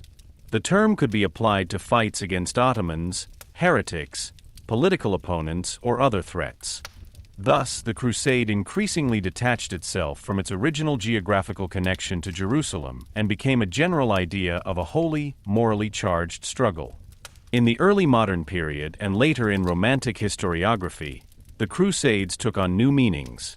Especially in the 19th century, they were often viewed through the lens of national and chivalrous ideals. Richard the Lionheart, Frederick Barbarossa, the Templars and other figures were formed into heroes. Castles, banners and knightly orders fit well into a time that often staged the Middle Ages as a space of honor, loyalty and great adventure. In such depictions, the cruelty, the massacres, the political intrigues and religious intolerance often disappeared behind a veil of romanticism. The Crusade then appeared as a noble struggle, an adventure of faith or a proof of European strength. This transfiguration was never innocent. It formed an image of the past that was associated with modern longings for greatness, purity, and heroic order. At the same time, the Crusades were understood in other contexts as a symbol of Western aggression. Especially in the modern political language of the Middle East, the term crusade appeared again and again when Western powers were portrayed as invaders, occupiers, or cultural opponents. A direct line is often drawn from the Middle Ages to the present. Historically, such a line is problematic, because the political structures, religious landscapes and interests of the modern world are fundamentally different from those of the 11th or 12th centuries. But memory does not work like scientific analysis. She works with images, injuries, symbols and narratives. When people talk about crusades, they often mean not the complex history of the Middle Ages, but a sense of historical threat or moral accusation. The term crusade is also used in the West to this day, often very imprecisely. There is talk of a crusade against corruption, against drugs, against poverty, or against political opponents. In this way, the word is freed from its religious, military origin and becomes a metaphor for determined struggle. But this language still bears traces of its origins. A crusade sounds like moral certainty, like a fight in which one's own side is clearly right. This is exactly where the problem lies. The history of the Crusades shows how dangerous it can be when people consider their political or military goals to be absolutely just and sacred. Those who believe that they are acting in the name of a higher truth more easily cease to see the dignity of the opponent.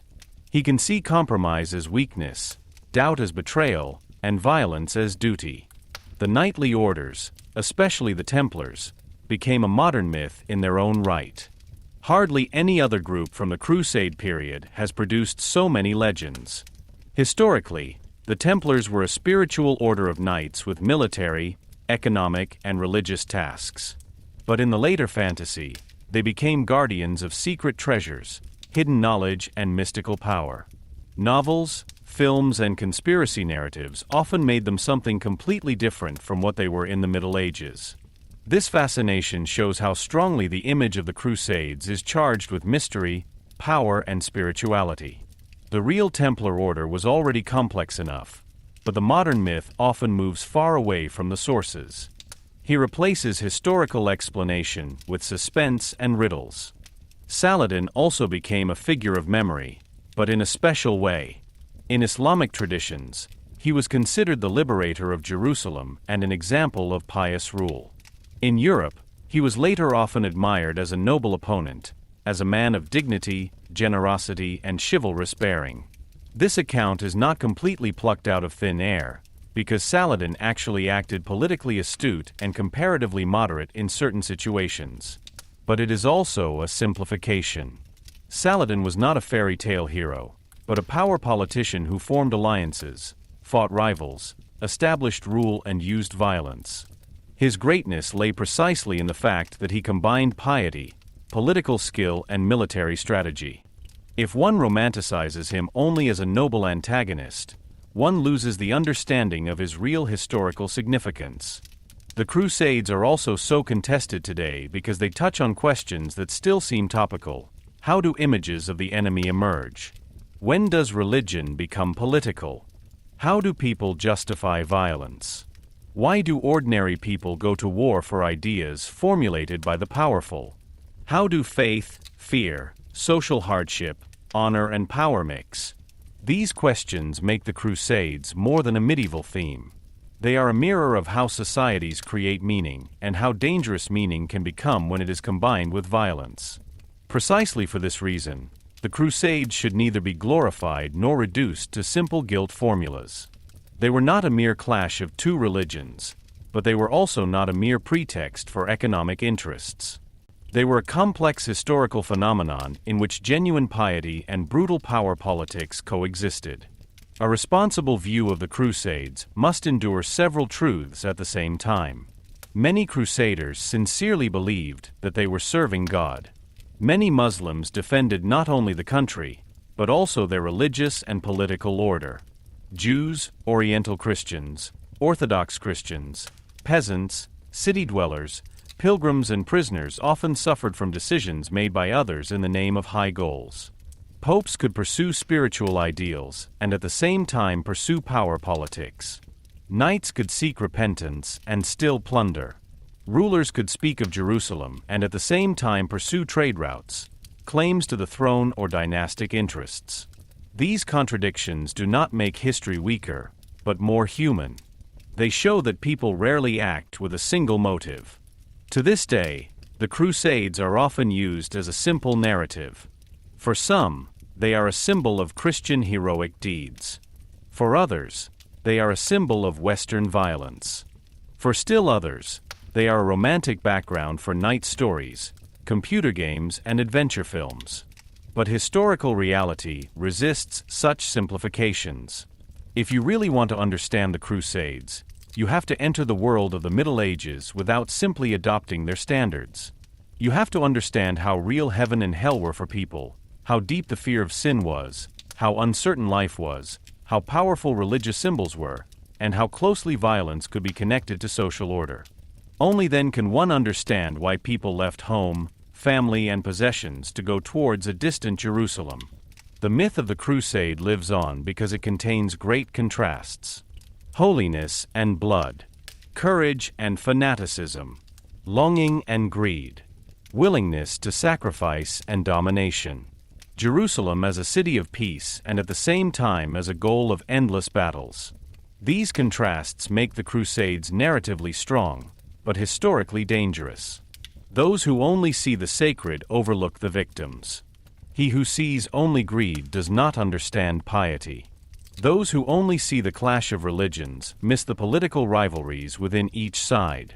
Anyone who only emphasizes cultural exchange trivializes violence. The truth does not lie in a simple interpretation, but in the tension between all these levels. In the end, the history of the Crusades remains as a warning and as a realization.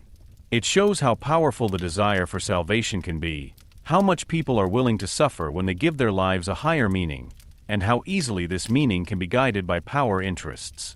It shows that sacred places can not only connect, but also separate when different groups set their claims absolutely. It shows that memory itself can become a battlefield on which later generations carry out their own fears and hopes. That is why the Crusades are not only a thing of the past to this day. They are an example of how history lives on, how it is used, and how important it is to look at it closely. Because only those who distinguish the myth from the historical event can understand what happened back then and why this story still resonates.